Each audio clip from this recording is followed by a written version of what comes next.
Hey, welcome back to the Metropole Grid. My name is Andre. Thanks so much for tuning in. It is September 11th, 2025. Hopefully you are doing well. Welcome to the new studio space.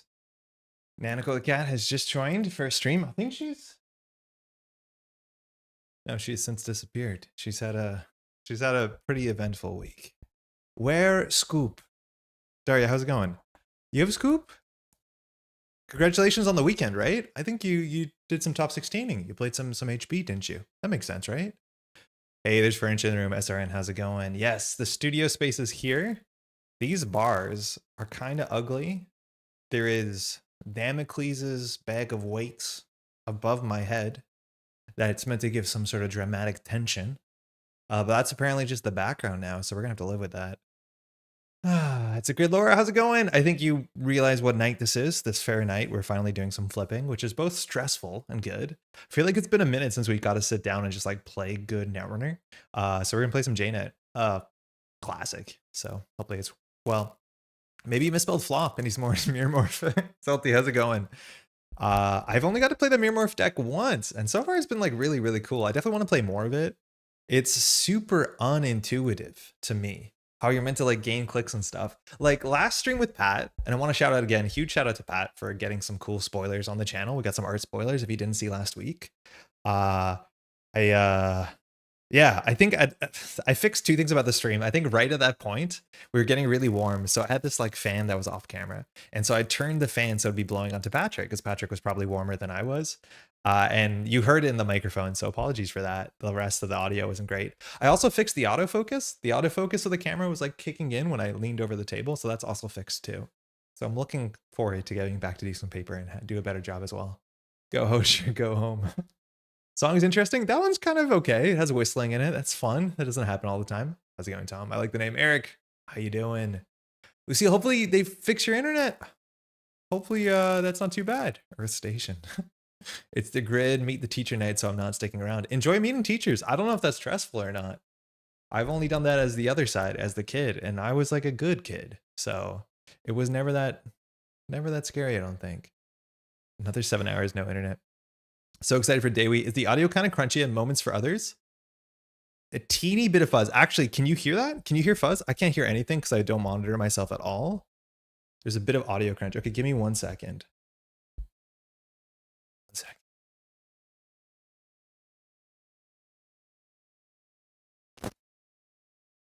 How can you describe crunch? Is it just not good? I'm not peaking, right? Am I peaking? Hey, Solomir, how's it going? So flip. Yo, Dan. It got better when you were fiddling with the mic, as in it's not good now? It was better and it's not good. It's a little bit of electricity on top of the audio, but it's subtle. That's not good. Hold on, let me see what I can do. It seems better now. Like perfect or just better? It's good now. Okay, that's what I like to hear. Yeah, I don't know. I just plugged the cables in harder. No joke. So hopefully it's okay. I get really fussed with the audio if other people are getting fussed with it. It's still okay. Hold on, it's live.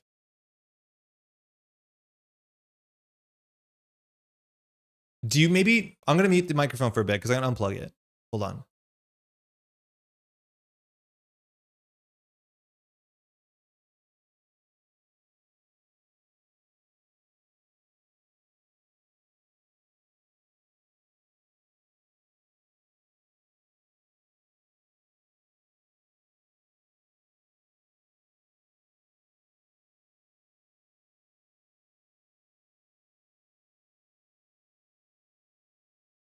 Okay, what about now? Hey, Diogen, how you doing? It's perfect, right? Just nailed it. Unplugged it, plugged it back in. No stress. I don't think it's possible to. It's worse. Wait, no, you're kidding me. What?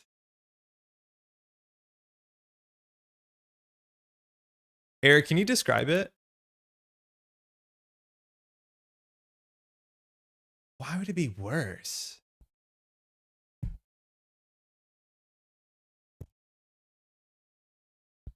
It's worse? Hold on.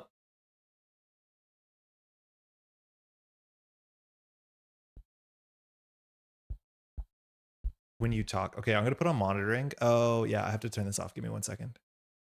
I'm gonna turn off potato.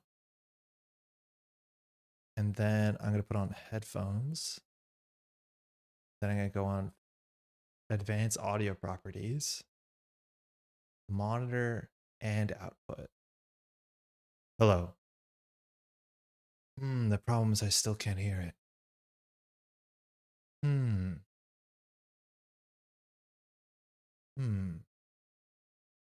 Sounds good now. I didn't do anything.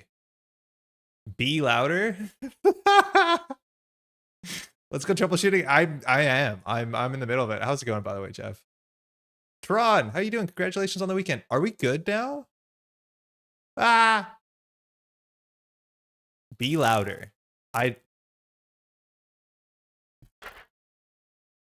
did nothing and it works. Well, thank you for going on a little journey with me. It's perfect now, right? I will not. Wait, really? I put my headphones down on the table and it went? That's what you're telling me? I have to wear these on my head? That has it? You're saying that?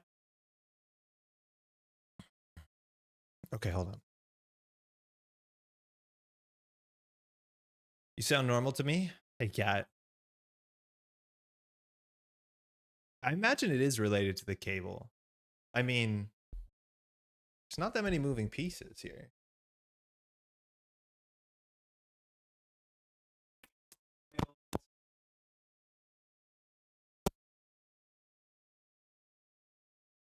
Some cable electrical field distortion. I don't know what that would be. I wound my cables up. Maybe that's it. My cables are in a wind. Did I make like a magnet? Cable carnage. I did make myself quieter. This is where it usually is. But the cables are coiled. I don't know if that's a bad thing to do. But I like put them away nicely in a coil. It's back. Do I have another XLR cable? I don't think I do. I think I'm a one XLR cable show. Give me 1 second.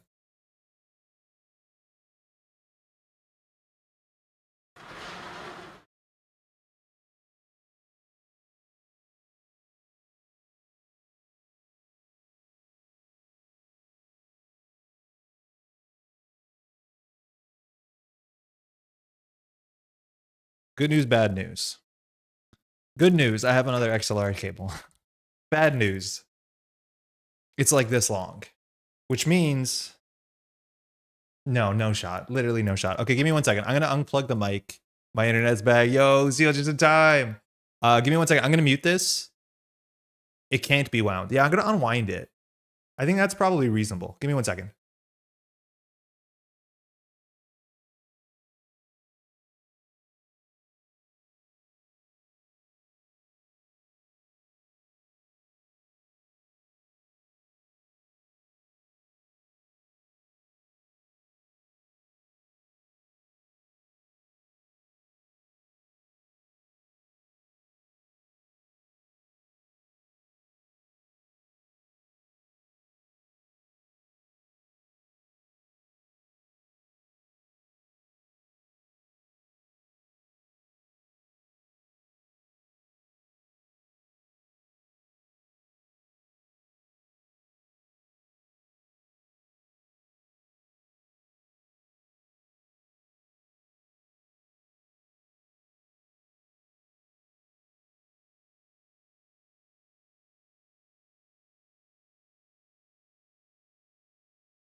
And it's perfect, right?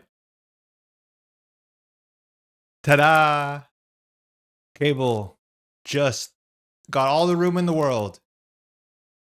Wait, no. It's worse. Still same. That's not good. Kind of worse. Use DJI mic over my dead body, Eric. It's not that distracting? Well, unless we all focus on it for the first 15 minutes of the stream, it won't be. But that ship has sailed. Use DJI mic. I don't want to do that. It's not set up here. Turn off your compressor expander. I don't even know what I'm doing. My compressor is off. Is that better? I am not compressing. Hello. Sorry that we have to do this like this, but it's kind of fun. We can cope, it's fine. That's what I want this content to be. Content you have to cope with. It's fine? Seems better? Huh. Compressor too aggro. But I didn't do anything. We're all waiting for the bland list next week anyways. We can take a break. Fixed. Okay, let me just put it back on. I'm not joking. I'm going to put it back on right now. Or not. Oh no. Okay. So now we know we can put the compressor back on because I didn't put it back on. Still crackling. Is this okay? If Jeff is still here, every once in a while, Jeff's computer gets crackly. And the only way to fix it is to restart his computer. If you know, you know. Am I in the Jeff camp? Do I just have to restart my computer? Because I can't do that midstream. Can you lower the gain? The gain's pretty low. I'm going to turn off the gain. I have no artificial gain. Is it better now? Calling me out for absolutely no reason? No. But because like you address that problem really quickly. You're like, oh yeah, it's crackly. I'll just restart my computer. And it fixes it. And we're all like, good, that's easy. Jeff catching strays. I meant it well. Okay, I'm going to open the stream on my stream. I think I'm subscribed to me. Hold on. I think I'm subscribed. I sound perfect. What's wrong with everyone? It's not gone, but better. Are we just going to live like this? Is this going to be it? I'm sorry, we might have to... Do you have gain dials on your audio interface and did you restart the interface? I'll restart the interface. I think that's a reasonable thing to do.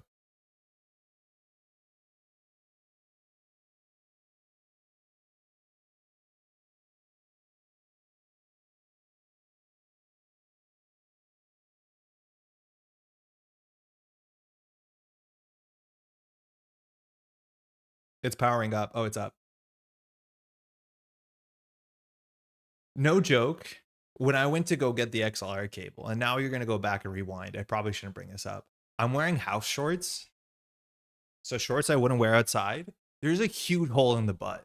Like really, really big hole in the butt. And so as soon as I got up, I'm like, wait a second. You can't do this. I think the sound is fucked up from how purple your shirt is. How's it going, by the way? This shirt is actually way more purple than the lighting setup because the lighting setup isn't good. It's even more purple than it looks. Good so far. Okay, we nailed it. We're gonna just like do this from the top. Give me 1 second. We're just gonna pull back the countdown so then when the timestamp starts here, everyone thinks it's here. Sounds good. Okay, cool. Why would you say that now? People are just gonna scrub back to see the whole. Yeah, but there's no timestamp. Hold on. We're just gonna go back from the top. Okay. Ah, I killed the music, so I'm gonna have to do the music myself. I can't whistle.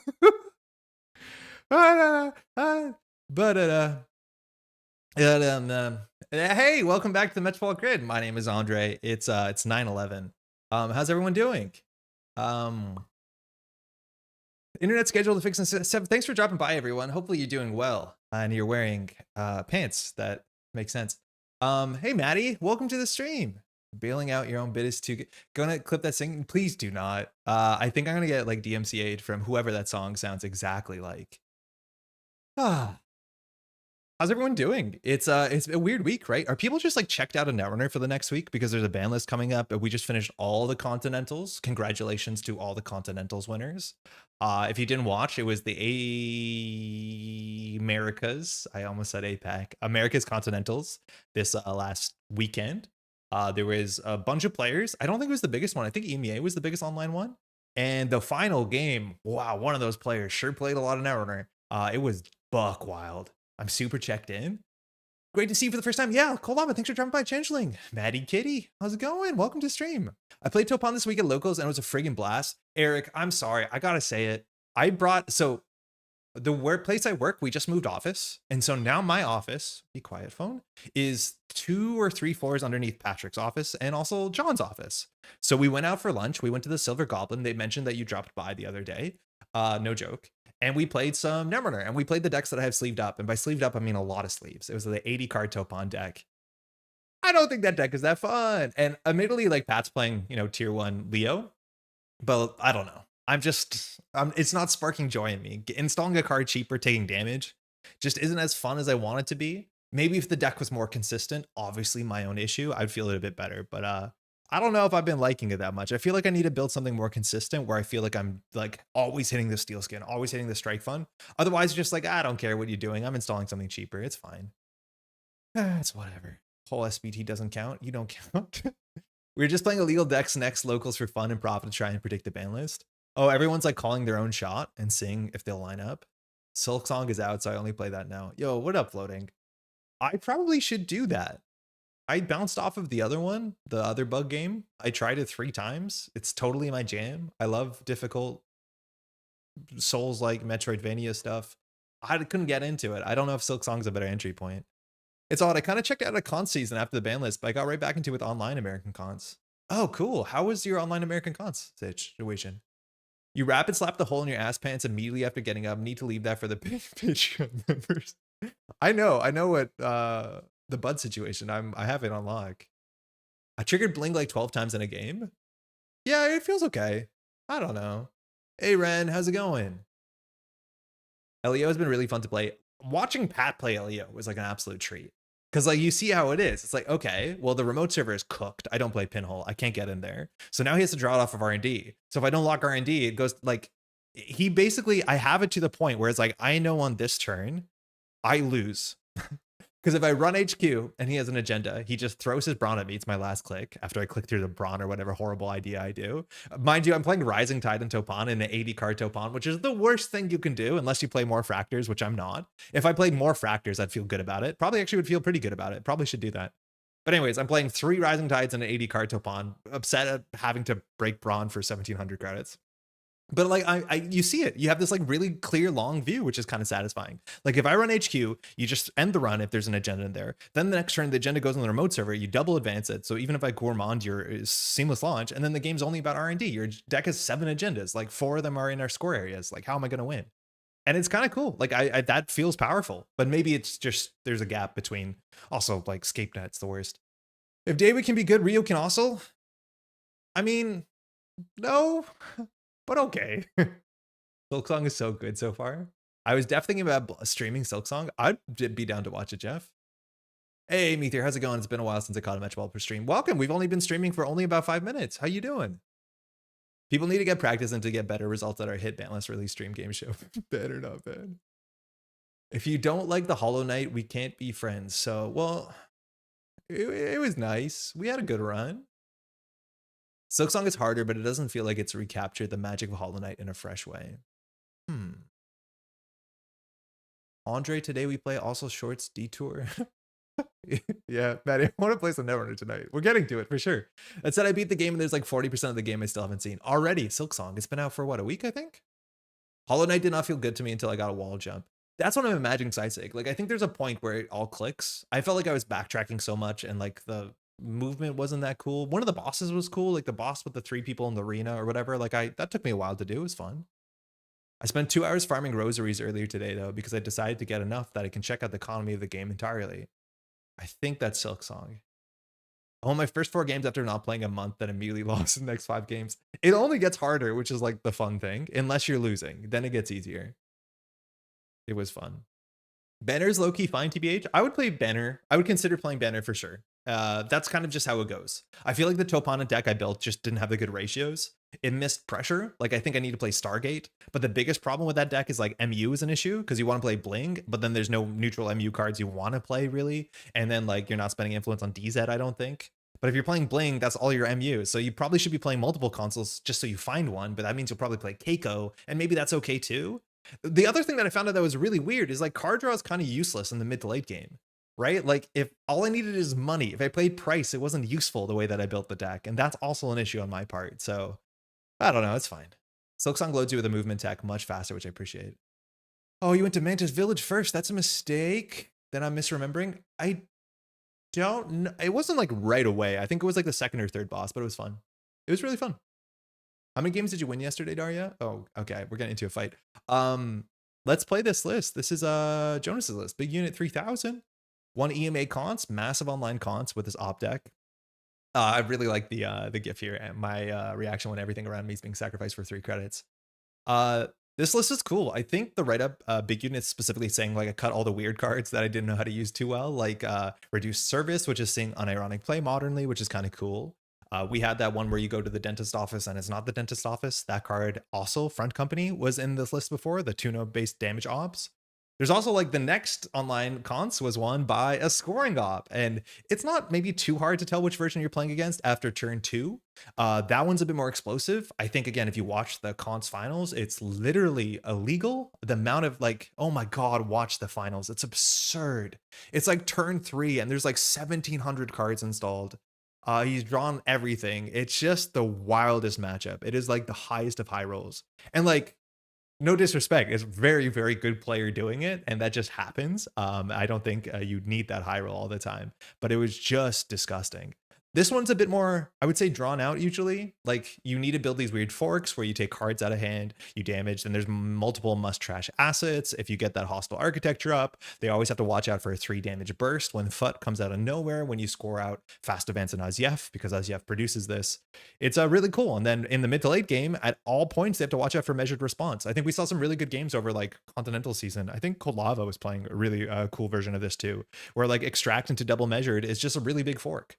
They can go from 3 credits to 10 credits, or sorry, 4 credits to 10 credits to do double measured. That's a really, really, really wild window of reach where it's like, oh, 6 credit econ card, doesn't matter what I trash. We go 5, go for 5. I'm ready for Cybersend to go. Me too. I really am. Op seems to actually be one of the most performant decks in the meta right now. And the bummer is it's really, really fun and really, really interesting. This to me just feels like a weird perversion.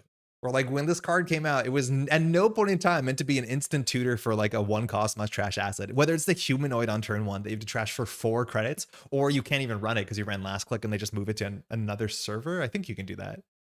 It just doesn't feel right. It just feels really, really, really, really strange. I know everyone wants the power cards on the corp cards on the corp side, but like I don't think this is it. This just feels so strange. Think Cybersand might die post Worlds? I don't know. Maybe. I'm not sure if people are upset with Op, but like I do think if you expect what's it called to be addressed, Alco to be addressed, and then hopefully Nebula just takes a bullet for no reason, like no obvious reason, but like good reasons. I think Op is like maybe the strongest thing you can do right now. I think my expectations for the Cybersand ban have been clear by the actual title of our ban list. Pray for my child, Cybersand Harvester. Oops, all ops. I mean, it is very, very flexible. And I do think the game that I watched between the finals, between 2 fantastic players, like made me really not happy about like, oh man, the high rolls are so wild. White space also, like unironically seeing some play here. It's just a really bad face check. That's for sure. And the early face checks matter. Like this deck has rough face checks, it turns out. Like Masquerovka res for 1 credit. That's kind of gross. White space, the runner loses 3. That's gross. Lamplighter, they lose 3 functionally. That's also kind of gross. And if they go tag me, it has more text on top of it. Winchester early game, I'll take it if I can leave it, but understand like an NKVD about Nebula. I don't even know what that is. Is that bad? Is that bad? If Alco and Nebula eat all the bans, Op is def's a good pick. I think it would easily be the best pick. I don't know it ever. White space better than Descent? Oh yeah, by a mile. I think you want that face check. Right, like the early game is all about jockeying for credits so they can take down your very important to trash stuff. And if they lose 3 credits on a face check, like old man yells at cloud. Oh yeah, Netrunner DB is like kind of down. You have to like drop the. If you do this, it works. Back in my day, when somebody face checked into a toll booth, it felt bad for you as a runner. Now the corp did spend 8 credits, so that also felt bad. But it was like toll booth 3 credits. That's a terrible face check. Not only is it on a mess in a chest wood for 5, but it's on a 2 credit ice. It's a really, really, really bad face check. Losing 3 credits is an absurd face check. Like Enigma. was a bad face check. Losing 3 credits is kind of akin to losing a click, if not way worse. It's wild. It's really, really, really wild out there. Cybersend feels like a huge victim of the N6 removal with no errata for a card that was really balanced around N6. Yeah, like that's what I hope is I hope that this thing gets banned and then they just say we'll make a card like this if we think it's necessary. But this card just had such, like we all thought Op was going to die come rotation. But I wouldn't say it's this card alone, but it's this card alone that is like really doing so much for Op. Having the 1-cost tutor, it's like structural to all the Op decks right now. It's either you're grabbing Humanoid and like blowing off, like just absolutely like popping off on turn 1 or turn 2, or like you're getting Bladderworts and all that sort of stuff. Hey Chris, as much as I hate Corp Band, Cybersend being a $4 semi must trash that you can't play events into is pretty cracked. Yeah, it's pretty wild. It's pretty wild. Weird card. I'm amazed more ops aren't adopting putting Hammer into the deck to blow up the Matryoshkas. I think they wouldn't go Hammer as much as they might go Stavka for obvious reasons. I do think rig shooting is probably worth looking at in the modern meta. There's enough decks across multiple factions that are weak to rig shooting. But I think you would still play Stavka versus Hammer. Paying 6 credits in the early game doesn't seem worth it. We're paying 4 credits and moving your cards around seems a bit better. And the 7 strength is just like a real thing. Even if they have dolls, they have to break it for like, what, 7 credits? That's a lot. Puts conflict with Logjam in my hearts in my experience. Putting waste space in decks, I would never. Yeah, sure. Hammer doesn't even do that much into dolls. Yeah, I don't think it does. There was a really good game in the top cut. It was like Wenjong versus Emily at America Cons. And I saw the matchup. It was like, I think Emily ripped 2 agendas on the first couple turns. And then Wenjong, who's playing like methodical Leo, has Hammer on R&D, Hammer on HQ. And I'm like walking by the table as a judge. I'm like, oh, that's probably not going to be good for the dolls player. And then I checked in later. Emily's like, oh yeah, I won that game. I'm like, wow, there was 2 hammers on the table. And Emily's response was, yeah, I just didn't install any resources. It was fine. And admittedly, Emily's not on twinning. I believe she was playing the core damage look at 4 card Finality. But yeah, the hammers were just like, I'll break that for 3 credits. Like, it's fine. I'll just take a tag. I have no resources. Break for 3 credits. Like, doesn't seem good for a 6-cost dice, does it? Is losing 3 credits like taking a tag? Yeah, it's very comparable. I would pay 3 credits on no click to clear a tag, for sure. Saver, you finished writing it today? Congratulations. It's probably a very easy ban list. It just like banned daily cast again or something. The nicest way. Are you playing player cracking a smile when the funhouse is paid for? It's breaks for 1, yeah. Errata seems like the Rata would go down, Sadstug, but generally it's pretty uncommon. Hey, Sadstug, just Errata and don't waste a future card slot. I would be so surprised if NSG ever does an Errata. They're very clear that they don't want to. I'm kind of okay with it. I think I would be more okay with it if NSG, like if cards came out more consistently, which like, I know it's hard, please. I know it's hard. But yeah, I think there's a lot of cards that could just take 1 or 2 word differences and then they could see reprints. Some of the card games do that where they include it as like extra cards in the next product. And that's how they disseminate erratas. But then still you have 2 versions of the card flying around. That's kind of the reason why you don't want to do it. Easiest one by far. Totally. Yeah, okay. All right. Every runner must start with negative daily cast installed. Yeah, that's fine. We just keep playing. I forgot the name of the currents I don't like, but it's most of them. Let's just get this a play. How hard could this be? Cybersend, that's not even the place I wanted to go. Cybersend dies. I do wonder what happens to Ob. My prediction is that HR Ob becomes the only one viable, but you lose so hard to transfer turn 1 or pinhole turn 1, right? Like Cybersend's pretty good into pinhole turn 1. Yeah, I don't know. Maybe it's that high roll based. I can't tell. Abra is a cockroach, will sadly never die. I don't know if I've been in metas where Ob is terrible. Maybe we all play Essa. That can't be good. We'll see. All right, let's go. Corp. Title. Create. Like, I played 1 game in Netrunner this week, so I'm not rusty. Rotate in 2032. I don't know what the rules are. Oh, Tron, what's up? We playing Hosh. I'm assuming Hosh dolls. I think Tron played a weird Shaper deck on the weekend. And some core damage PD, but a weird version of it as well. Hey, best of luck. Have fun. I'm assuming this is fundamentals. Usually Tron plays like weird brews. I don't know if this is like transfer Hosh. It might just be transfer Hosh, which maybe that's a problem for us. We did double Cybersand, which is like definitely a start. We can do 1 on his turn, 1 on our turn. So that means we can go down to 1 credit. We could get, there's no humanoid, so we get a double Bladderwort. I don't think that's that good. But I think with this hand, I'm going to respect that it's transfer. And with transfer, we can just duck double Cyber Sands. So I think we'll keep this. Excited to see Tron's Ari because I do not understand the Ari. It's like the breakerless one, right? Pseudo breakerless. Illumination is such a Tron card, and I'm glad. Actually, this could be an Illumination Hosh. I say it's a 50-50 between Illumination Hosh and Transfer of Hosh, which is almost entirely going to define where we put our Kessleroid.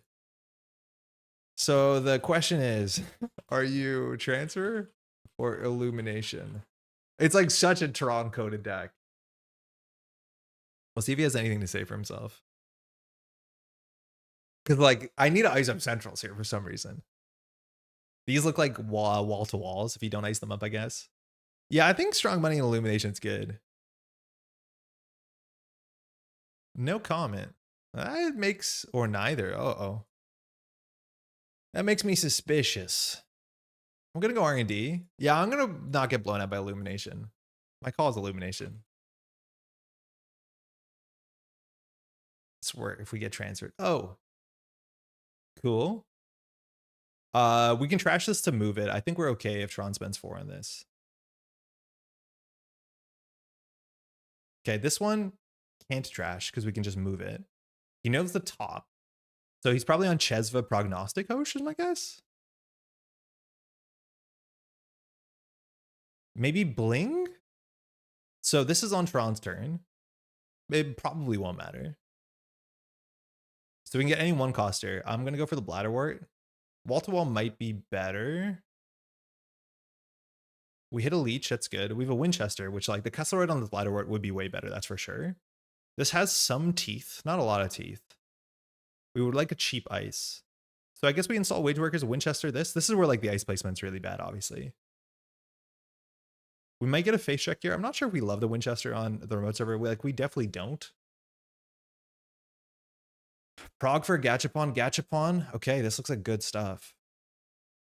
Twinning.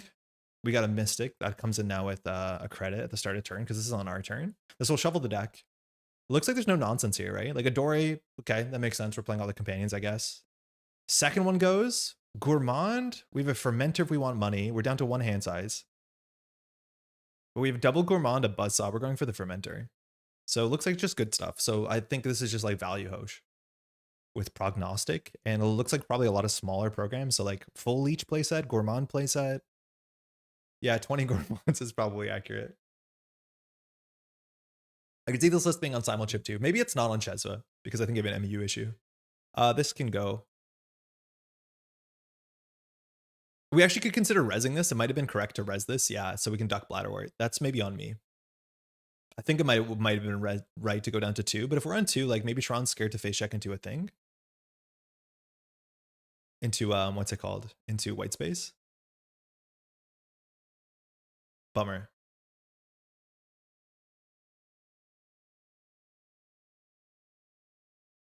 Okay, still can't duck that. We might on a face check.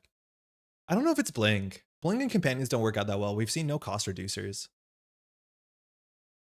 Raindrops. Okay, we get the mask for 1. That means the Bladderwort goes down, but that's fine. Prog could still fire here, so we're not going to mash fire. Okay, it might be Bling. That's a DZ. I think it is Bling. I think this is Bling. So it probably is on maybe 1 Illumination. But yeah, I think Bling makes sense.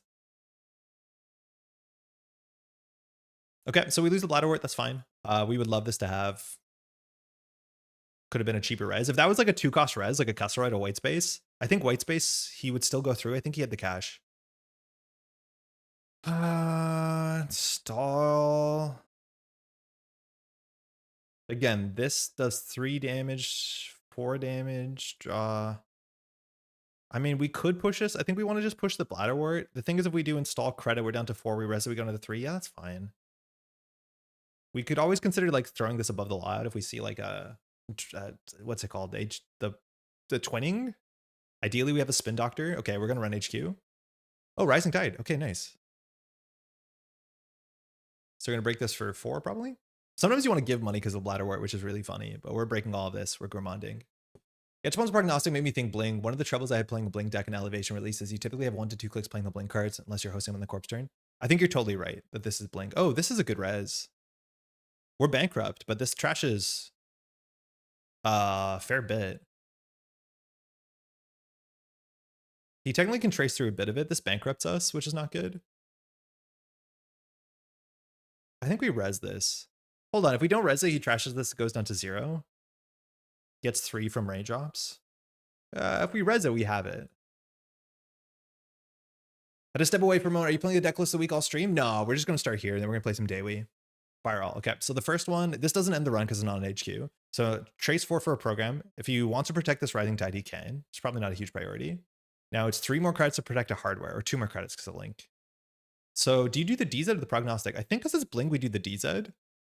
I don't know if I care about the click compression of the prognostic. It's obviously good. I think I'd rather do the DZ because we spent more influence on this. I don't know. I guess the DZ gets better with the prognostic. No, we're not playing Nebula.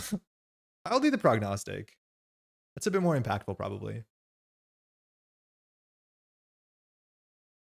Discard 1. I try to get the draw card personally, yeah. Steel skin. Okay. So we're bankrupt and in a bad spot. We have no breaker. If we install Above the Law behind there, it's not much we're doing. We know the deck's on botulus. 1's removed from game. Excuse me. But we need to install another breaker, and then if we install another breaker for free, we get through this for 3 credits. I think we have to be a bit more decisive here. We could do credit install Above the Law. I don't love it. But like otherwise, if we just keep HQ open, it's going to happen. If an agenda gets stolen, are we that upset? Maybe we just give a Basalt. I don't know. We should have done that turn faster. Okay, now we're running HQ, yeah. We're going to hit a Measured. It's gone. We're going to hit a Basalt. Bring back a Measured. No, I wanted that. So this not being res is kind of telling. He's getting money off of those axes with Mystic Paladin. Build your own, Desperado. So not much we have to do here. He has a fair bit of money of like burst because Miss Paladin will be at 2. Mystic will be at 3. Hoshika will be at 0 though. So I think we want to drop something behind the Winchester. No, not like that. Not like that. This seems quite bad. Castle Road HQ seems so suspicious. We've drawn through 17 cards, so you're seeing about 3 agendas in play. I don't like this. I can't tell what this is that we didn't res. Like if it's a wall-to-wall, we'd res it. If it's just about anything here, we would have res it, unless it's a hostile. But I don't know if we put a hostile behind a Maskarovka. So the read of being an agenda. Surprised the draw instead of taking credits. Yeah, I was hoping to put something in the remote server that would push us forward, but that's probably not right. I think we just need to get our money up because Measured is like a real threat. Hit the Kesselroy, please. As Yef, okay, so we can lose this run. Trauma McFake Shaper. I mean, Hoshiko's good text.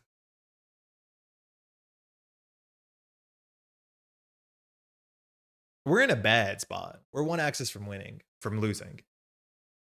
I wonder if this is going to be a bad game. Why not just put Kesselroy on HQ? Because it's like so telling. If we res it and go down to 0, like we're in such a bad spot from that point forward. Right? Like we put it there, Tron face checks, because we're not threatening any of the bad face checks, I don't think. He's on 0 credits. So he doesn't have to worry about white space. We don't have the money to deal with yeah, this reads good. We don't have the money to do res Winchester. Okay, at least we get 2 credits here. So if we discard with Mystic, we have lethal.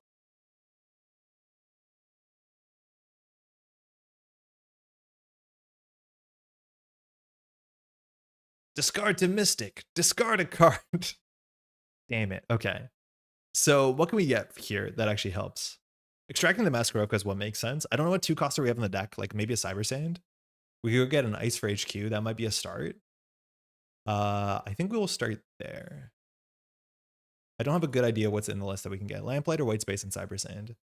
I mean, the White Space on HQ is like fine. From that point, we probably draw. The thing is like this doesn't have any relevant text anymore. Like putting this on our remote server, like who's doing that? So where I wish I had Holloman. We can't really do much with Holloman. And now if we put this in this order, we're like Kesselroy into Winchester, we're in a bad spot. I think double measured is maybe our line, but the Basalts are now totally dead. I really hate this. Oh God, I don't like, I want this to be over. Yeah, we could like never advance the basalt, I guess. 3 credits and flip out. Yeah, that seems fine. We didn't do anything. Like, is this time to push the anthill? I think Tron can let us score an agenda, no problem. I mean, probably it is. But like, we have 2 Bladderworts out and a FUT. Like, I don't actually think we're threatening anything. The only thing he can do is misplay into a measured really, really bad. He's lost 1 steel skin. If you score basalt, you win. I don't know. If he steals an agenda, we lose. It's going to be really important to score basalt. But like, without a spin doctor, we can't slash and burn it safely. So we have to install double advance behind a Winchester or a Kessleroid. It's going to be good if we do it. But yeah, that's our only, I guess our only angle is to play the same measured 300 times. That seems bad for us. Ah, everyone's wrong. It is shaper as heck. It is the most shaper. Okay, we're in 12 credits. We'll just res both of these. We'll get the anthill first. Then we can decide with this. I'm assuming we're going to draw a card. Okay.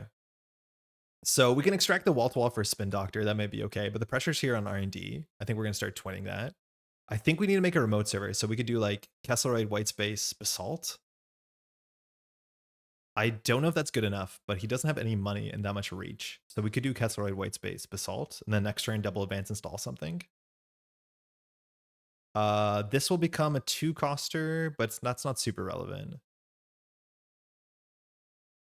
think we want this on the outside, right? No, you want it on the inside. Can't think. White space R&D? I mean, we're holding most of the agenda points. I don't think we care about R&D here. Like, there's 7 points in 24 cards. Like, whatever.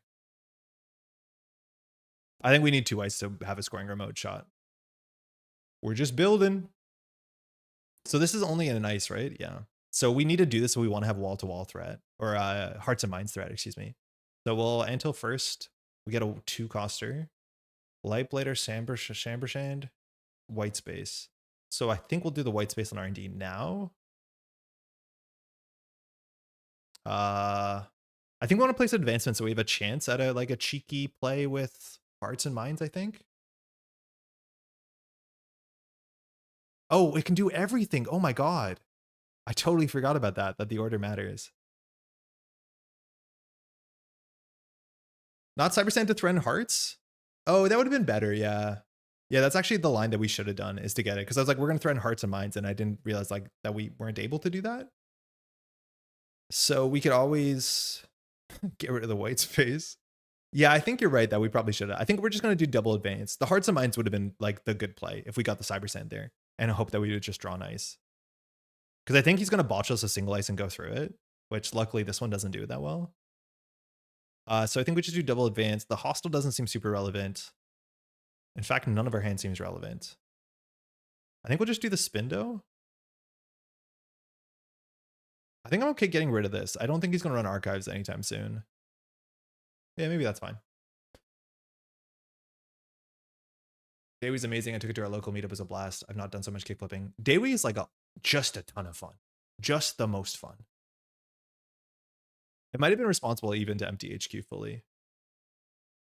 Okay, so wall to wall, we don't have to do anything. We don't have to draw if we don't want to. We don't have an op here. So we'll gain a credit for sure, replace advancement for sure. So I think we just score Basalt, and now like Tron has money that the measured play is a bit harder to do. I think we just don't draw here. Yeah, having hearts and minds would have been really good. Now he's at the point where he can contest the remote server. We ended turn, we discard. We have 2 of these counters. So we can do up to triple measured if we need to. We don't have the triple measured money. I actually think getting the SZF out of hand is good. This does 2 damage with the... No. Oh, yeah, I think he's going to run HQ here. That's my read. Because he wants to flush the measureds. So I think we'll get rid of this. Because here he wants to flush the measureds. Maybe you don't against Basalt. I don't know. He's probably not going to run until it's like clearly game point. I think he can just let us do whatever we want. Yeah, I don't like this. F. So we could have gone to game point and forced him to interact if we kept the SZF. What are you doing with 7MU? I'm not sure yet, but I'm assuming we get the buzzsaw down. I would throw a slash over SZF. I think that's right too. Unless we know, because we could top deck an SZF here. We didn't. Yeah. So he's missing the breakers for this. So unfortunately, we kept the worst agenda to push. Fetch the SEF with Basalt to score it. I think you're right. If we lose another agenda, it's pretty bad. But here we could use the Basalt. We could have done on his turn to trash a card to grab the SEF. We could slash and burn the SEF. And then we'd be on game point, and then he has to interact. But now we've drawn 9 cards, so it feels kind of not like the play we should have done. But maybe that's too late. I think I needed to do that before I res the Spin Doctor. Yeah, now I gotta think. You have the SD, costs basically nothing. Yeah, for sure, but now we have to discard all these cards, I guess. I think we still do it. We lost an Antil, that's fine. There's no claw in the format.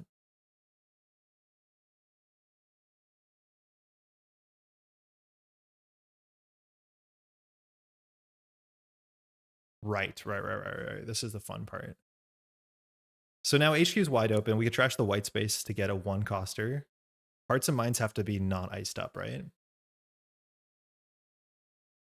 We need the Spin Doctor. The Winchester is useless. We can get a 3-coster. What's the 3-costers though in the deck that we care about? It's mostly ice, right?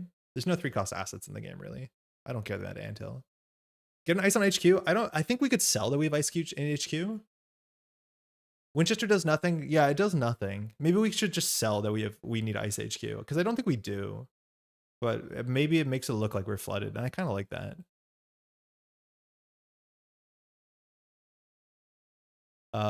So the Spin Doctor obviously is protecting something. Cyber Sand is fine, wall to wall, whatever. Antil is super weak. Bladderwort's whatever. All right, hope for the best.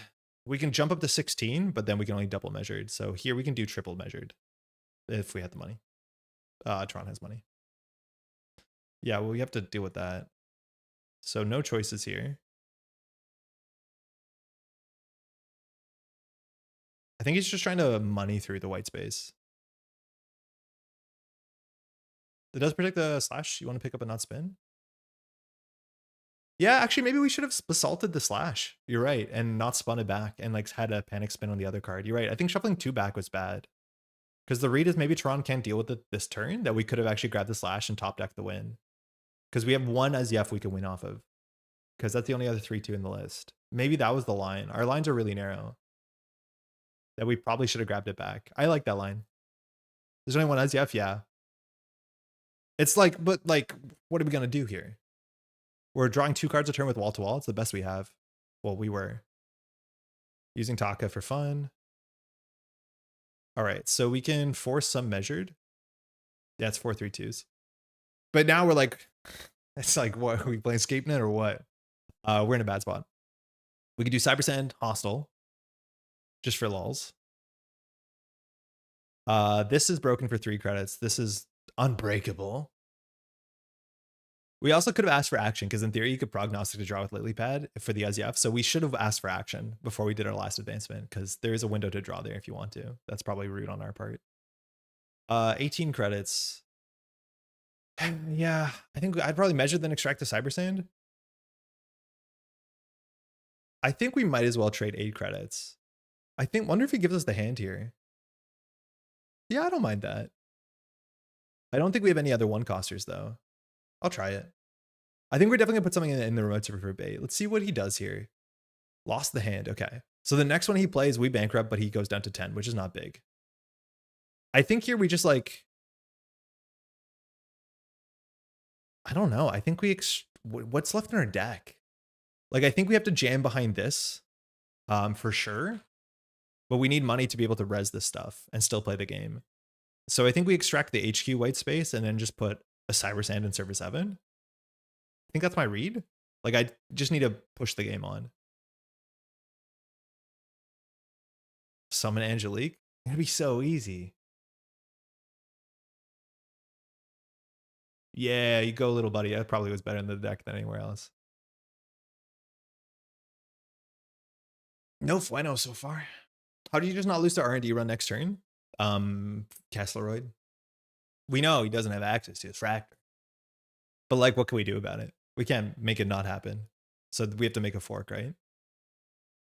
If you think we're winning, no, I don't think it's likely.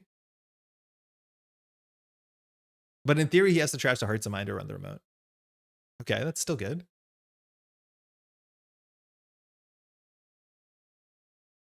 Still good.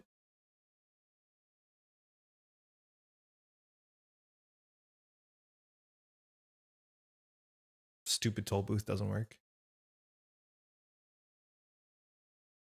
I wonder if we let this go through. No, there's no shot.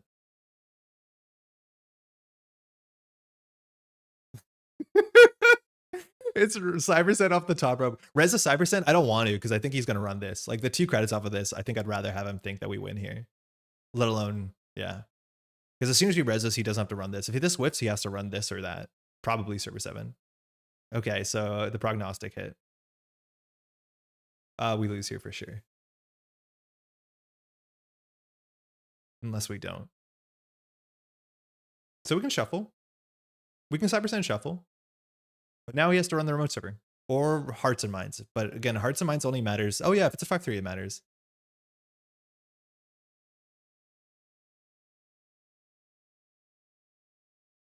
Okay, don't hit the measured. Double measured kills next turn? No, he just pays 8. Oh, actually, yeah, you're right. Don't hit the measured. Oh yeah, we win. Oh, never mind. It was a twinning. Yeah, he trashed the measured. How many measured are left? None of them. So we can play 1 measured. He's on exactly 8 credits.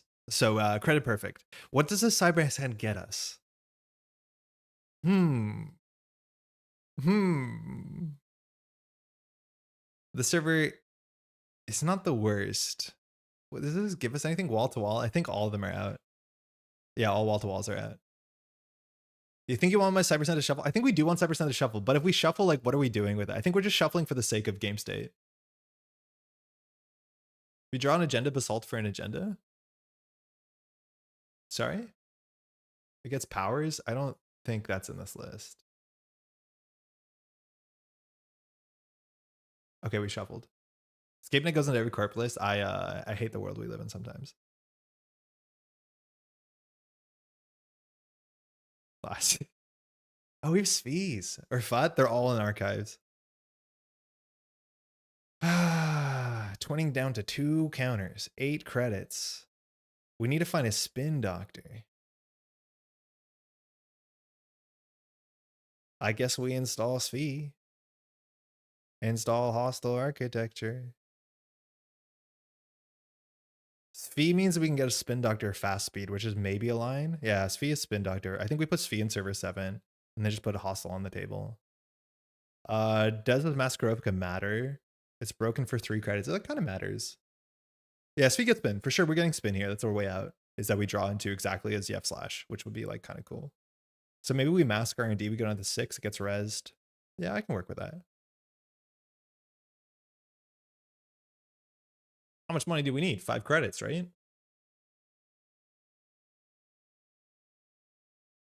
Hey, Evan, how's it going? Did the grinder win? I think we lose sooner to twinning than grind. Wait, he has 4 cards. That's kind of fun. Soon the companions will forsake him. Besides Taka. Taka's loyal. The other ones are like board game YouTubers or whatever. You know what I mean. No disrespect. I don't mean any disrespect. I saw a really good board game I wanted to buy now. They just need stuff all the time. You know what I mean? You live in society. All right, he's thinking. That's good. That's good. We got him thinking. Only ever disrespect for the companions? I'm glad that they've become kind of pieces of shit. Like, as time has come on, they are still Rizekis. Like, don't get me wrong. We should probably talk about that.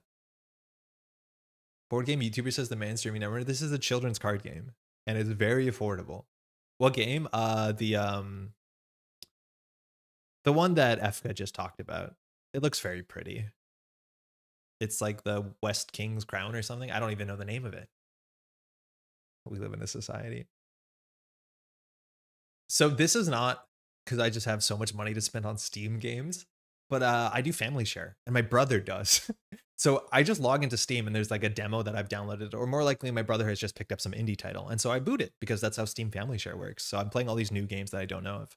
And Maddie will come in and she'll be like, "What are you playing?" And my response is, "I don't know," because I literally will not learn the name of the game until I play it, and then like decide if it's worth knowing the name of. Usually pretty good. Old King's Crown, that might be it. It looks very pretty. Describes way too many new board games. Yeah, well, you'd hope. I backed that a while ago. I was regretting that, but now I'm excited. It looks good. It definitely looks good. 10 credits. So we have to not spend any money off of this Maskrovka. If we res the Maskrovka, we are bankrupt. But the only way that we're breaking the white space, did we lose all the buzzsaws? Yeah, there's no more buzzsaws in the game. One's RFG'd, one's here. So if we res this, we go down to 2 unless it fires. But if he breaks it, he'll have fewer than 10. So you can't get through the white space. So I think we have to res it. I'm assuming we'll be on 2 credits, which is still just enough to win. You get money for speed? Yeah, I think this is going to go down next. But then maybe we res this white space and look really cool.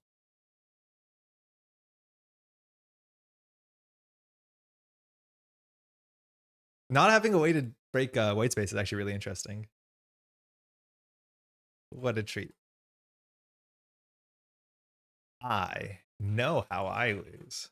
Imagine having a choice. Twinning. This is click 4? Oh my god. That's really good for us, kind of. I don't think you can be unmeasured response here, can you? Doesn't it need a successful run? Yeah.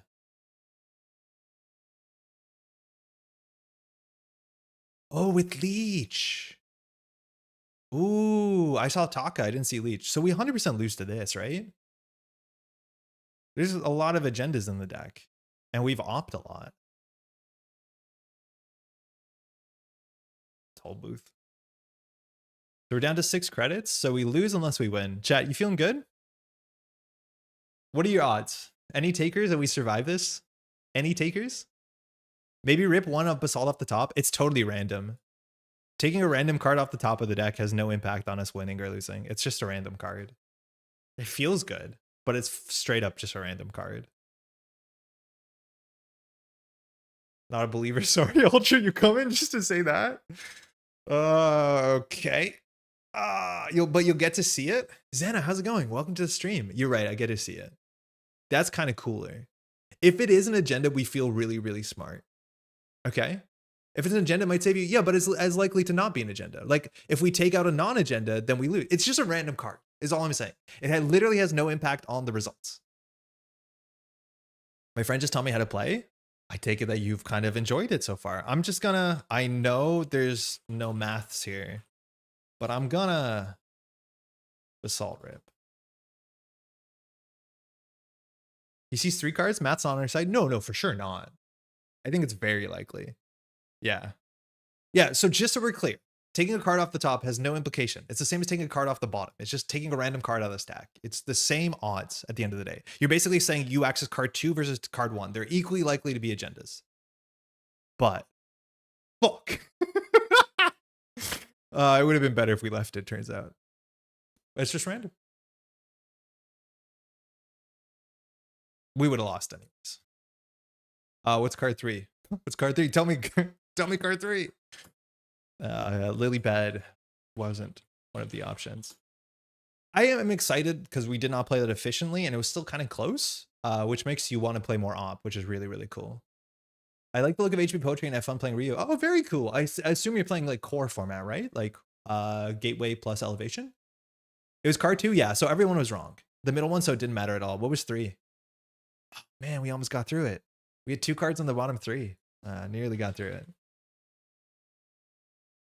Yeah, the no buzzsaw lines were pretty interesting. I'm kind of a Rakdos and Esper fan. That's Magic the Gathering talk, but I do not know enough to know what that means. Besides, it's from Magic the Gathering. Maybe someone in chat can tell you which direction you should go. But I'm not a, yeah, skill. I'm not a big, well, you are G'd one. Do you want to end up in that situation knowing it was white space? Yeah. I thought Taka didn't get you there, but Leech did for sure. No MR wins if he whiffs? Oh, if he whiffs, we win 100%. He has 3 cards and 6 credits. We just play the measured. Like, we don't even have to do anything fancy here. We just play measured. He 100% loses if he doesn't win on that run. He could have, like, jacked out or, like, let the Maskarov fire, whatever you think is reasonable there. But then we can't measured. So it was up to him to take that 3 and, like, 11 or whatever it was, 3 and 10. 11. It was a 3 and 11 with 4 agendas in there. He's very likely to win. So I don't know. So if you have, like, a 60, 65% odd, 70% odds line, if you're not, you can just take that. That's not bad odds. Keep interaction, program destruction, and lots of ice. Whoa. Oh, maybe that sounds Waylandy. The last card in the stack was a program. He could duck measured, right? He has no more clicks. Because if he plays the last card in his stack, what is he drawing? You're right. He could draw a card with Lily Pad, which we have to keep in mind with prognostic, but there's no more cards to draw. It might be 80 to 90. Yeah, I think the odds are probably pretty good. Thanks for the game. With Q-Loop? Yeah, but then what card does he draw? If he Q-Loops this card, right? I've been there before. I'm like, I'm going to draw a Q-Loop. Oh, wait. Yeah. There's just no more cards. There's literally nothing to draw. Because he drew the card. Ignore me? No. It's funny. Let's do one more. Cool deck. Like, sometimes you whiff. Like, that's why you make content. You go on stream, because every once in a while something cool happens and someone whiffs. I like to recur from heap or graveyard. That's mostly a runner thing. Corpse, largely, that's considered bad manners to recur from your heap that much. Technically, HB is the one that does that. They have cards that interact with their archives. They used to have the simplest card, like just grab a card from your archives as a single action on an operation. We don't see that much of that modernly, but HB technically is the recursion efficiency corp. Runners play from their heap a fair bit. Shapers have simul chips and muses. That's kind of fun. They're very tricksy though. I don't know if that totally lines up. Yo, good game, Tron. What time does the stream start again? Missed the start? Today it didn't start at 8:45. It started about like 9 p.m. Just like 9 p.m. sharp for no reason. Not okay for corp to recur cards too much. We say that when the deck packs 3x spin at a minimum. Yeah, but that's acceptable. Like, no one says this is my recursion deck and they point to their 3 spin doctors. They just say like, oh, that's a corp deck. But then once they end up playing oh god, what was the name that HB identity from Terminal Directive? Like, once you play that, you have problems finding games at the social meetup. You know what I mean? We just played Basalt. Nobody looks at their Wayland deck and points at the Basalts and their spin doctors and say that's a recursion deck, right? And their Descents. And their actually, I think that might be it. Might play some later tonight if Andre wouldn't be too upset. Oh, you're like Jaguarundi? I don't think I would be. I want to play Dewi. I don't think that's like a cursed matchup because you have no ice. I want to play Thule. Thule's cool. There's a lot of Thule. Thule can be a bit acid heavy. But I think Thule is like very a lot of new players really enjoy Thule because it's like very flavorful. Very cool. Hey Diogenes, nice to meet you. A couple weeks ago, recurring assets is rude because the runner spent cash trashing them. Recurring agendas is fine because the corp put them in the bin, or ESSA. But yeah, that's fine. It's like, oh, I don't want to lose now. Thank you. Now spin doctoring 2 snares back, or sorry, 2 bites. I don't think spin typically recurs cards as much as it moves agendas from HQ to R&D. Yeah, I think we're doing it less than we used to. Powers that team sponsorship.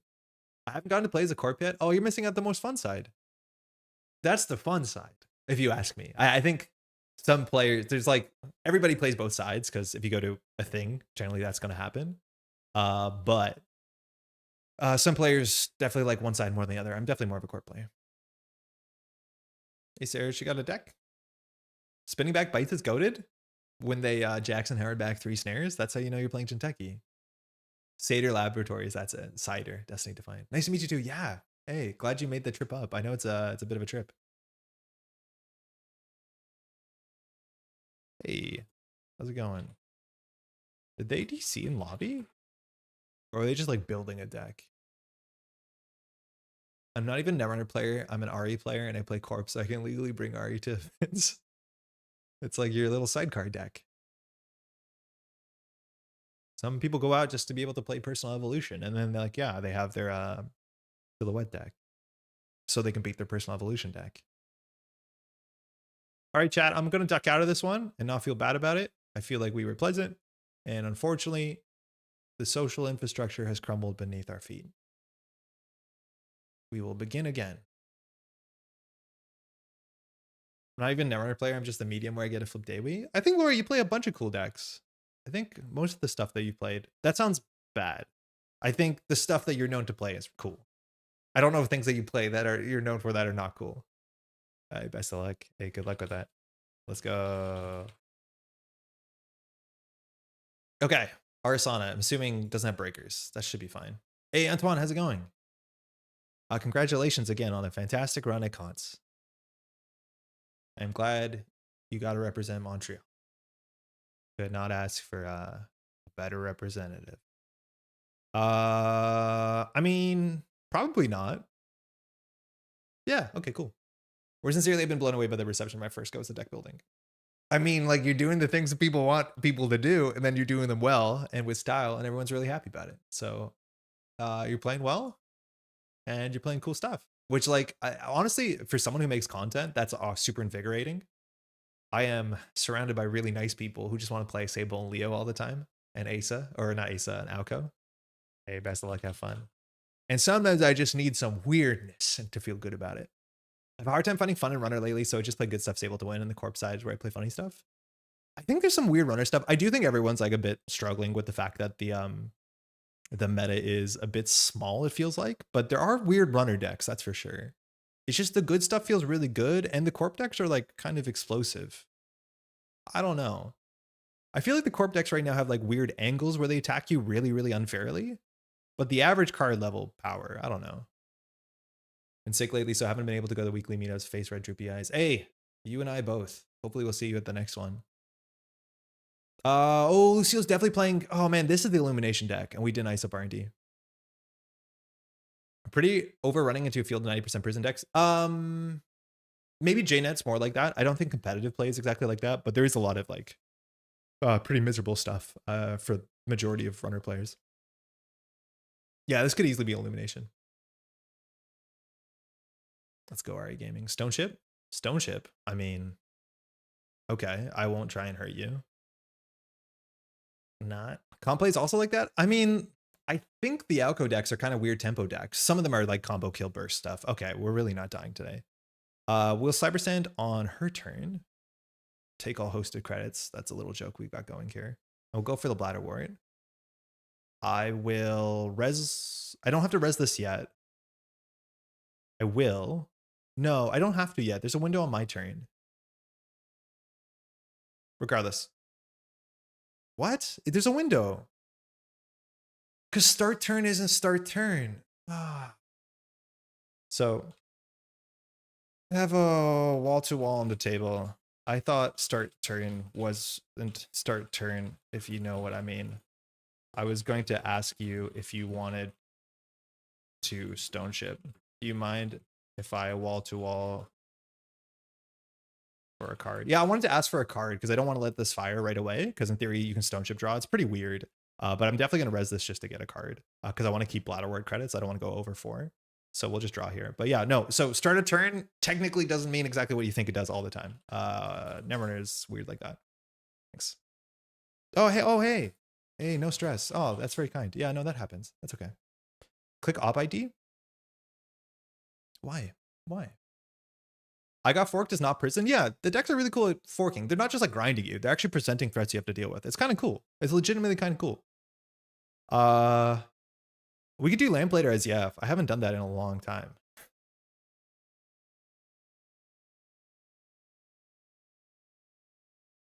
So in theory, we have like a 4 damage burst because Bladderwort into Azyef into, I guess we have to trash a 2-coster. Click the ID to turn the start turn paid ability window. Wait, for real? Oh, this is a big 50-50, ain't it? That's bad. Or is it? Okay, that's good. I didn't know that. Oh, that's cool. Thank you, chat.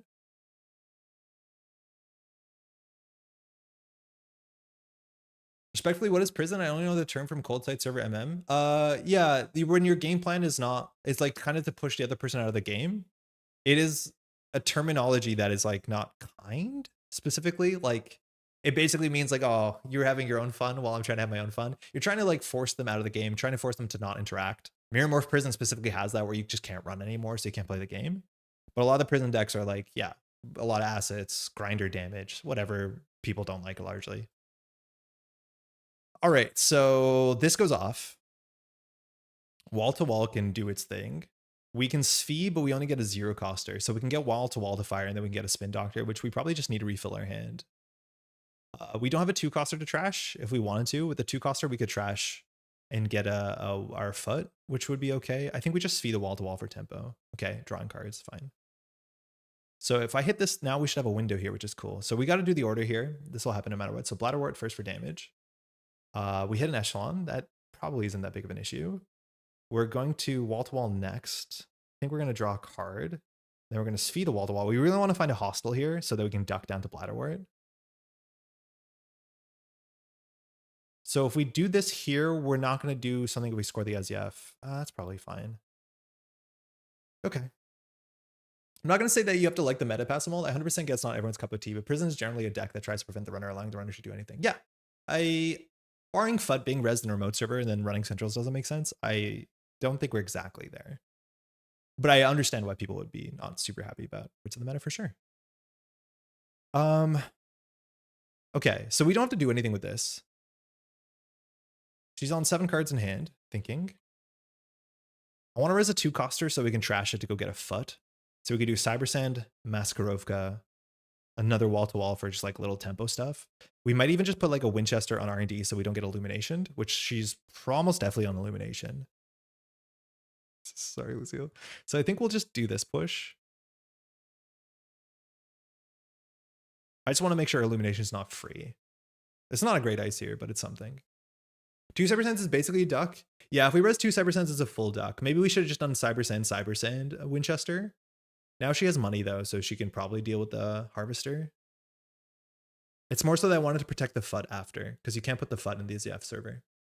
Probably unpopular opinion, but I prefer playing against IG Prison decks than FUT ones. Oh, I definitely don't. I think IG Prison is just like the worst, but I could see where you're coming from.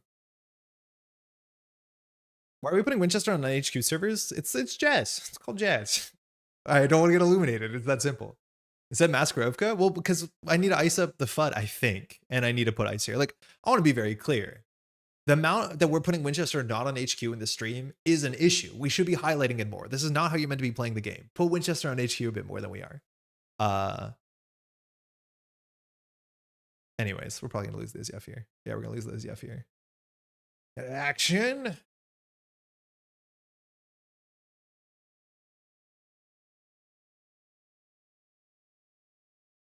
All right, we found another way to duck. Losing our ZF, putting her on game point. She's going to be a bit hard to kill.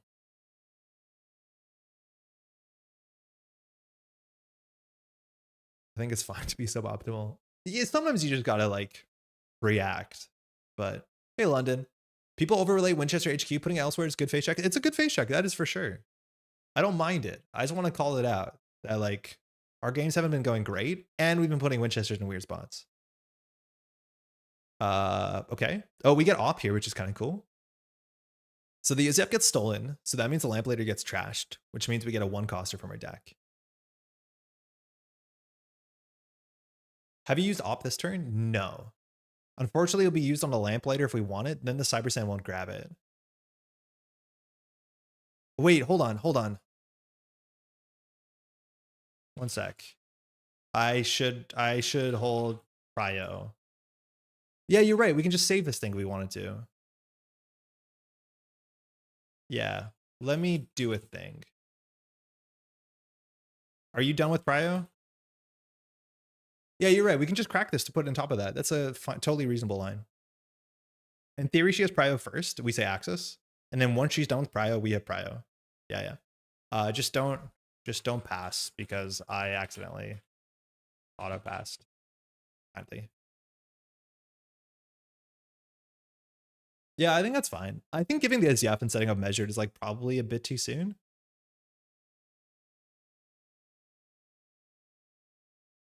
Yeah, that's fair. That's fair.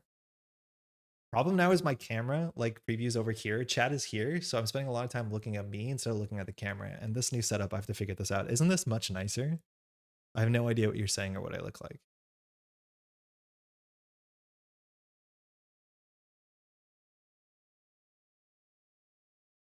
Okay. Okay. Firing stuff. So we'll res this to go down to 3. We'll take all the hosted credits. We'll get a 1 cost from our deck. So Bladderwort is a 3 cost must trash. I think we'll just do Bladderwort because she probably is going to trash it. If we go FUT, we don't have the FUT anymore. I think that's more important. So that's trashed, which is fine. Okay, it's all you.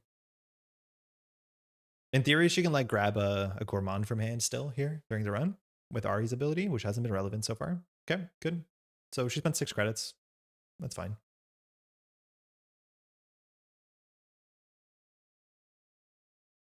This fermenter eventually will be a problem. We definitely don't have time to purge it. Mystic. Huh. So I don't... We could Svi the Lamplighter, but then we'll have credits that the Bladderwort, second Bladderwort won't fire. I think the Lamplighter is good. We'll put a Cyber Sand behind it. The Spin Doctor also, like, you need to check it at some point because it sets up hearts, what's it called? Slash and Burn. So we'll do Bladderwort first for sure. We hit a Pressure Spike. I don't think we Svi anything. I don't think we do. We could Svi the Lamplighter for a 1 coster. Do we get a 1 coster here? I need to know the deck way better than this. Hey Jai, how's it going? We go up to 7, but then we can duck 3. Maybe we just do it because it's tempo. Yeah, whatever. But Hearts and Minds Bladderwort. I think we'll do it. Okay, so we draw a slash. We are in a good spot. We don't have any 2 costers res, but we could. So here we could probably draw 1 Cyber Sand wall to wall. HQ's a bit soft, but okay, that's cool. So we duck this, we go down to 5. We duck this, we go down to 4. That's not enough. So there's no way these Bladderworts fire, which is unfortunate. So they're just credits here, which I don't love. We could do Lamplighter HQ, which is kind of fine. This becomes a FUT. We could top deck a slash. That would be the best top deck here, I think. Yeah, maybe we just put this on HQ. I don't know. A hostile would have been really, really good there because we could duck actually fire double Bladderwort. We also haven't been hitting a event, so Anakam's not firing, so like the damage is doubly good. All right, he's gone. Look at the EZF, and I think we put back the Bladderwort.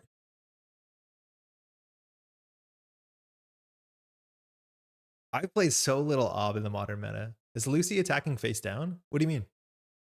Is she attacking this? I don't know. We could consider table EZF. I don't think she is tackling this with this on the table. So if we can res this, we can go get a FUT. That's not that good. We get a wall-to-wall for card draw. We have 1 in hand. That's not that good. We can duck to 5. That's not that good. Do we just purge here?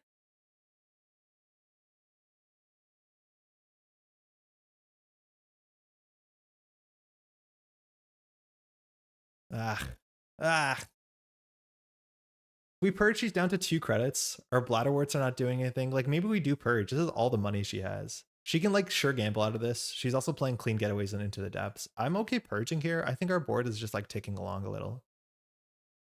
Yeah, I'll consider it. I don't want to click for 8. Could go for a spin and purge. I think Sviing for a Bladderwort is actually good this turn. Because we can Cyber Sand for FUT here. And then we can Svi the Bladderwort. And then have a chance of finding the slash. I think that's probably good. So on her turn, we take all the hosted credits. Fun joke we have. We FUT into a remote server. Start a turn. We do Bladderwort, Svi this for a spin. In a new server, draw the slash. We didn't. A bummer. I think we can do Uzyef. I wish we had an ice for the FUT. We don't. We also don't have a hostile, which, oh my god, we're good for a hostile here. The Uzyef is good that we the double measured, so no matter what happens, we're okay there. We could do Cyber Sand, but we don't really have Hearts and Minds here. I think we do Uzyef, Cyber Sand, and Hill, just for a bit of everything.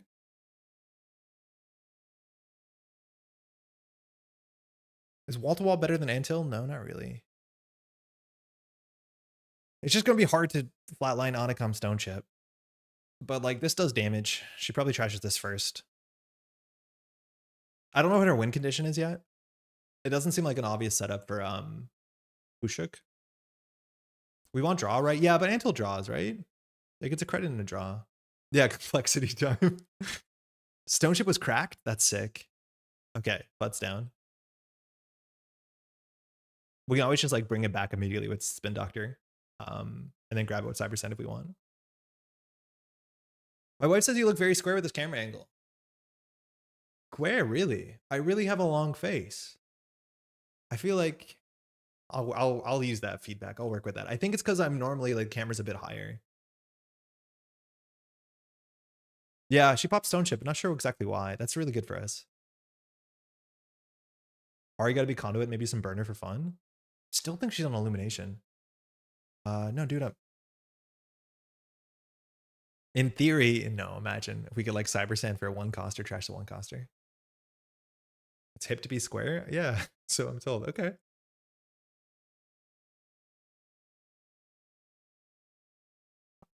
Ooh, Azimut. Okay. You're short a credit though, aren't you? It'll pay for itself eventually. I mean, oh no, you get, of course, it's not dirty laundry. That'll take a bit. It'll still be fine. The mason jar for water tech, that's advanced, is a good old pickle jar. So the art, the full art from me that's on my playmat, that is the Matt Zellinger, it has this jar in it, which is like really kind of fun. Okay, Simulchip on 4 credits. So she can either install from hand. If she gets a pressure spike, the math on it's really quite bad. And then maybe from there, we can do a measure response line. I'm going to ask for an action first.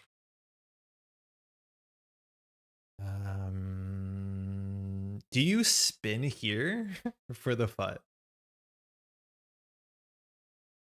We also could like save it again if we wanted to. Okay, my camera angle feedback is that's a room on the back wall for a poster or something. Yeah, 100%. This room, we haven't been in it long. We're definitely gonna do some decorating. I want to get. I have the Pycat birds thing that'll probably go up. I just don't want to put any furniture behind me because this space actually has enough space for VR, which is like a really nice surprise. Okay, so she's gonna get money back from this. So we have 2 options. We can Cyber Sand to go grab FUT, then we spin Doctor back in. Or we can Cyber Sand back here on 2 credits. You get this after the run, right? Oh no, you get the money first. So we could go get some garbage 1-drop. Do you always have the Foxfire art? I've had that for a while. Maddie actually, she like painted that. It's not like a printout. It's actually painted. I've had it for a bit. It hasn't been in the frame for that long. I'm thinking here. So we could do 3 damage, which is not super impactful. Onicom's already fired. So we probably just Cyber Sand to rescue again. I just feel like we're treading water. Maybe it's okay that we give this over because then we have like the double measured setup. First measure does, she'll be on 6 credits. So she probably can't get to 8 credits. You want to do FUT for damage? Because she's already on 6. Like, what's it going to matter? She's discarding a card anyways. If she was on 5 cards, maybe, but going from 6 to 5 doesn't matter. Right? I don't know why that would matter. Force the Fermenter. The Fermenter is going to get forced no matter what here. She can't safely run on 5 cards on 2 credits. So this goes to 6 credits anyways. Oh, 6 plus this 4. Yeah, it should be on 10. I think we just let this go through. I'm not 100% sure. I think we let this go through. I don't think we rescue this. Maybe we rescue this. I'm weak. I'll rescue it. It might be right just to give it to her. Classic Bladderwort. She shouldn't trash this, but she still has issues with measured. Well, no, she doesn't. She's non-threat. Never mind. I don't think you trash this. Maybe with Svi you do. I don't think you do. That's good.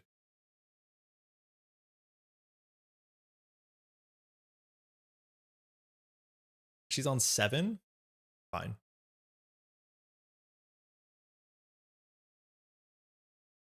Okay, we'll do the Anthill first, I guess. We really want the hostile. Okay, that's fine. Deck of the week, yeah, still Thanos. How's it going? Bladderwort, whatever. Bladderwort, whatever. Will we Svi something? We can Svi to get ice. Getting a code gate would probably be fine. We have nothing to push behind it. But getting rid of this antail to get a win, like a white space, is not my least favorite thing. You basically lose a credit and a draw. Double MR is lethal. She's not on threat yet. You need to be on threat 4 functionally. It's not threat, but pseudo threat. That's kind of like why we gave her the agenda, but then she cracks a fermenter. Yeah.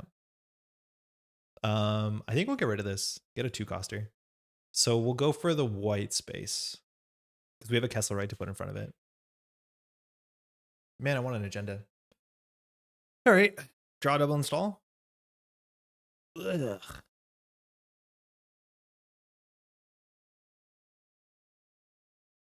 What's going on? Every agenda's in, okay, no, we've one agenda in archives, but there's a lot of agendas in R&D. I don't love this.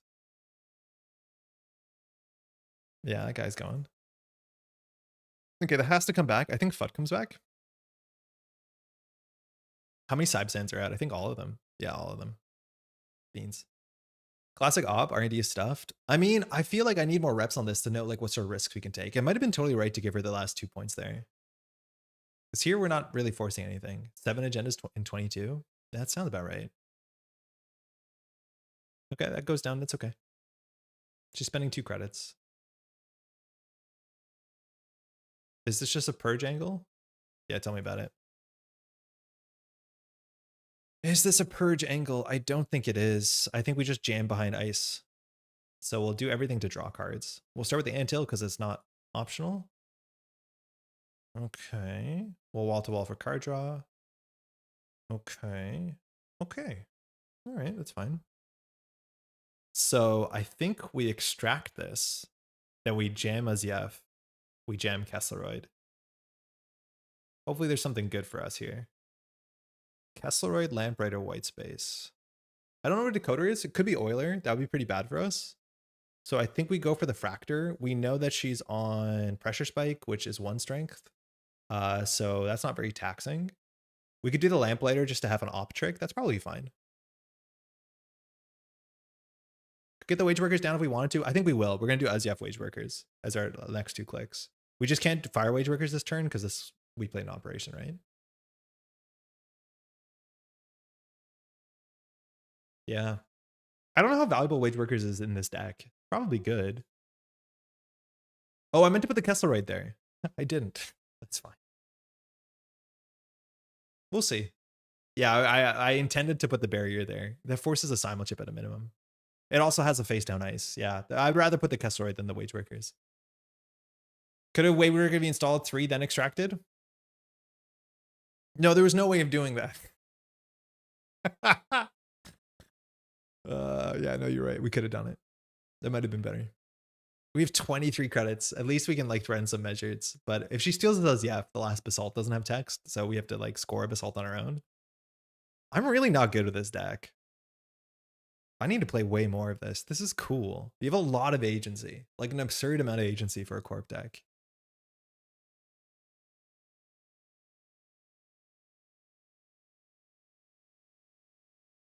I wonder if I'd play better with the version that has the fake medicine. You have nowhere to put the ACF? In server 12. Install wage workers. Oh, right, because the thing was in there. Yeah, you're right. You're right. We couldn't have done it because the card was in there. Thank you. Yeah, I'm very clever. Yeah, you have to extract first because the server's empty. Yeah, unless we built another non-white space server. Yeah, okay, this was fine. I do think the wage workers was less good than the Kesselroid. We'll see. I'm okay thrashing this mask to get, I don't know. If we trash a 2-coster, we can go get our friend Fut to do some damage, but with Anakam, it's like kind of a wash.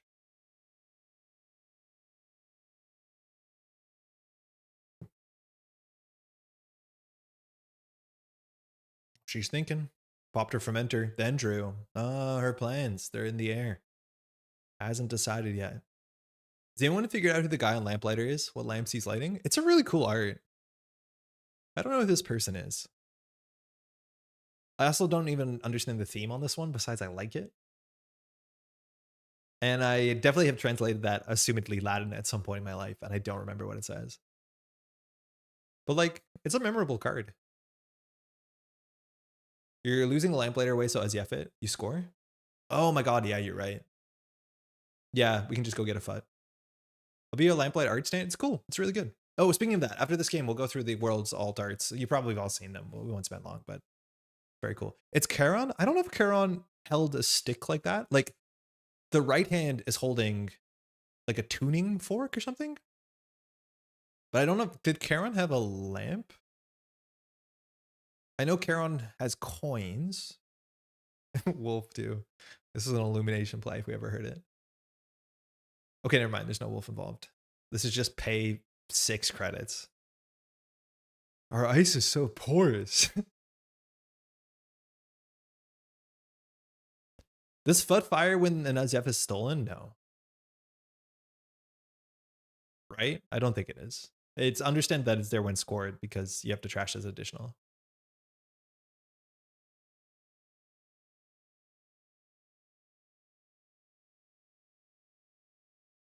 Any banless scoops? No.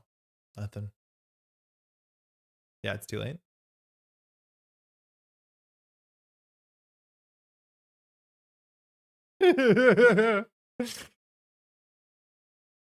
That's really funny. You can hush this so it doesn't produce the 1 cost take 2 tags. Let's go to the old web. Oh, very cool. Antiquintellum, yeah. Okay. All right. It's hard. So she has 6 hand size always. This does a lot of damage. I mean, when in Rome. If we add it to the server, it becomes a candidate, right? So I don't know if we just thin our deck. Quick sideboard the Mason. It'd be really good if we sideboarded the Mason, because then she would clear a tag maybe, and then we'd win on double measured. I guess we just put this here and see if she thinks it's a problem. If those white spaces were descents, I would have been cooked. Yes. But like, okay. She can trash it? Yeah, for sure. But if she does, like, we'll keep her busy. Mystic fires or something. Unless she like clean getaways this. You can and should extract click 1. Say the line bar. I don't know what the line is. The Anakim deck has not drawn events. Now the Anakim deck has not drawn events. I mean, win on double measured is the line. We don't. She has 8 credits, so we need her to spend 1 credit for some reason. And so long the fun of their mo is correct, she can't trash it. No, she can. It's a candidate. Why can't she trash it? So it's like a Tron deck, which is just amazing. It might be. I don't know if I know the list that well, but it's the breaker list. No, this is not Tron's deck, Daogen, because it has breakers. We saw breakers early. Tron's is like prognostic and Chesva and stuff. If she trashes it, she'll die to double MR. No, she just clicks for credit because she has Azimut. Right? Yeah, she's fine. I don't know what she's doing this for. For Mystic. Okay, funny. And a card draw, I guess. Very funny. It was cool. It was cool. I mean, sometimes you need to keep your little friend alive. You can throw out a card for what it's worth. That actually triggers Anacom sometimes. And I think you beat hand size because your turn ends. Just draw the 3rd MR. Hey, what's the chance? 1 in 19. We could triple MR her. Oh man, that's like good Netrunner, right? Like triple MR, that's a good Netrunner. And then we get a Wage Workers click. I like Daria's line.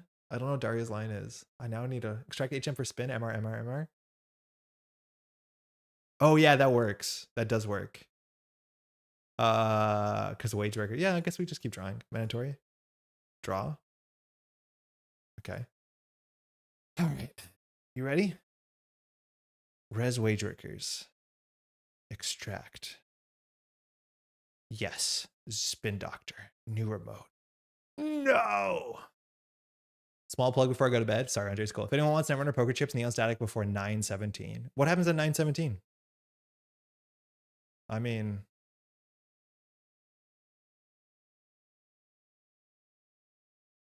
did Basalt scored? Yeah, it'd be cool. It's 1 in 14. We don't have it. And now she has to not mess up, and our board state, like, we're not doing anything. My friend enjoys the game. How's it going, Molago? But they do not build their own decks. It's me who built it for them. There's a lot of folks like that who, like, deck building is, you know, very, very difficult in this game. So why not just either crib a deck or have someone give it to you? I think that's a really nice way. I play a bunch of games like that. My partner, we play a lot of games like that. I hate this. Make her poor? I think we do it. With this last spin doctor, I think we can just like force the game to be weird. Are there any places where they're fun jank decks? Yeah, go to Netrunner DB and just search up your favorite card in whatever format you have, and you'll find something cool. You'll find all the tournament decks too, but there's also cool decks there. Not the tournament decks aren't cool, but Netrunner DB, which is slightly down today. Go to netrunnerdb.com. Don't put www. Shouldn't have paused that long. Tried to put together a start of New Vang by myself, and I'm just guessing. I mean, like, close enough. That's me. Come on, take your damage. I can.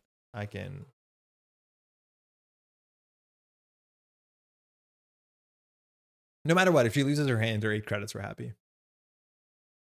Yeah. This is the chat. I think you'd have Snap done that. What about if Chad and I were popping off really hard for like a minute? She's not wrong. I do not want the tournament decks, just like more casual decks on optimized law, because RMS my friend's gonna not want to play it. So I just want to fight you a bit on that. Competitive decks played against competitive decks can be really, really fun Netrunner. In fact, some of the most fun Netrunner ever. That being said, if you want to play, you know, whatever decks, you can find whatever on Netrunner DB. Just look it up. You'll find stuff. You'll see stuff to be like Continental's winning deck list. Like, don't play that one, I guess. But you'll find anything you like in formats you like, that's for sure. But for what it's worth, well-oiled Netrunner is like really, really fun. It's not like competitive play is not fun for some reason.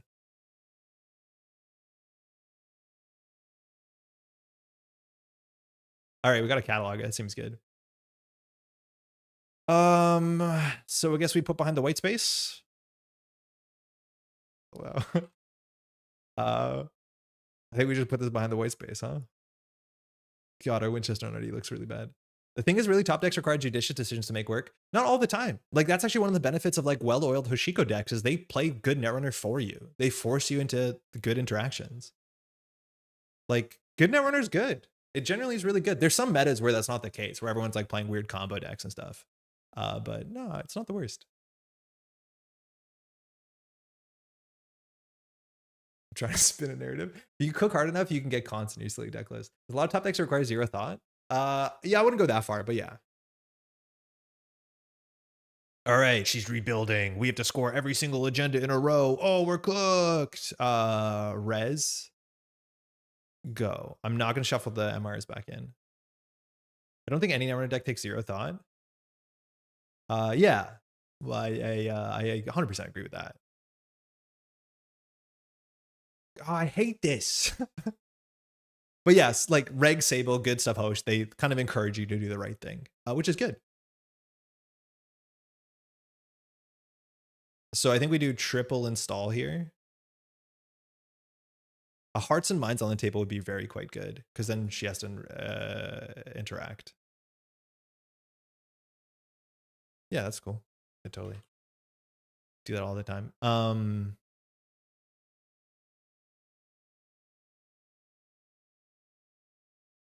One. Oops. No, that's fine. No, yeah, that's fine.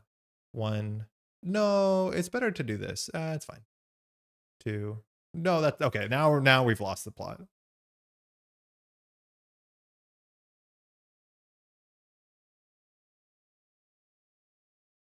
I really don't know what I'm doing. I wanted to play a game that I don't need to think I'd play Magic. Sick burn. Got him.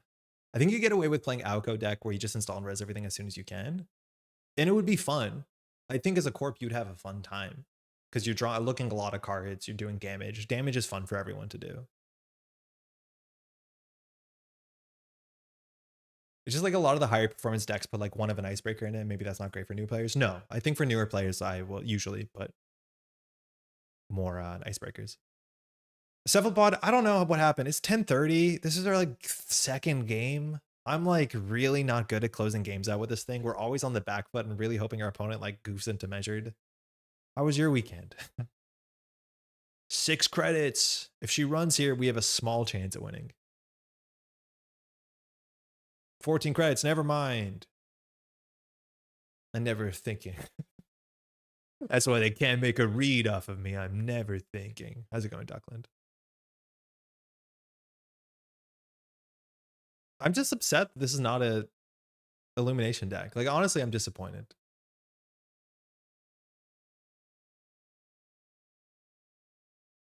We just lose to a cataloger. I guess with Spin Doctor on the table is a bit more work involved. Okay. I don't think we got it, folks. I think we're going to lose a drawn out. Ooh, that's a little guy. Taking card of our deck can't be it. I mean,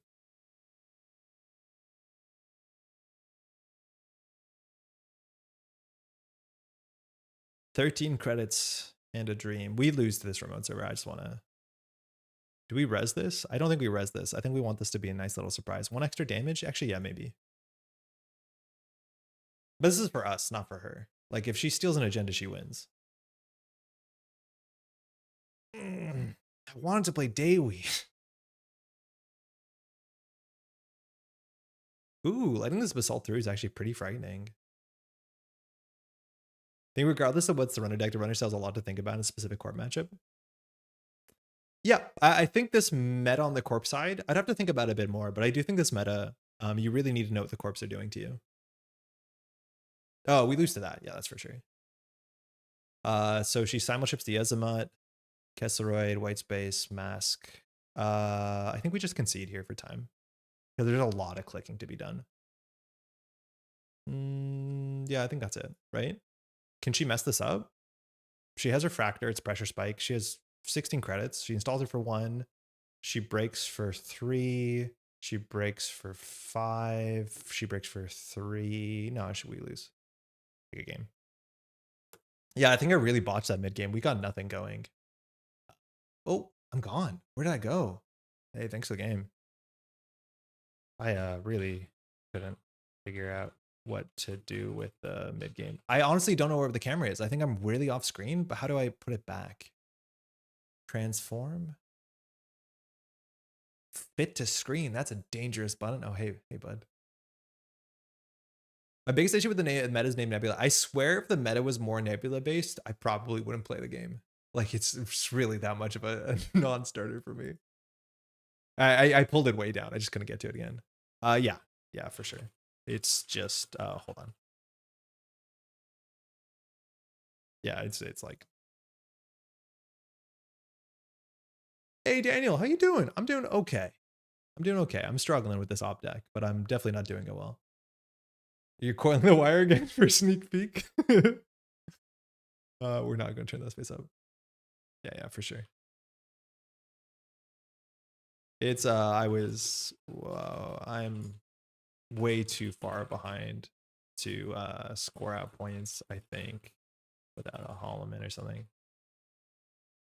Yeah, because anytime that we need to get to game point, we have to pre-advance a card. And if we can pre-advance a card, she can just run it and not functionally care about the text on measured. The only trick we could have is ask her for access. And then if she commits to access, we could like cyber sand the agenda away so she makes a successful run without stealing.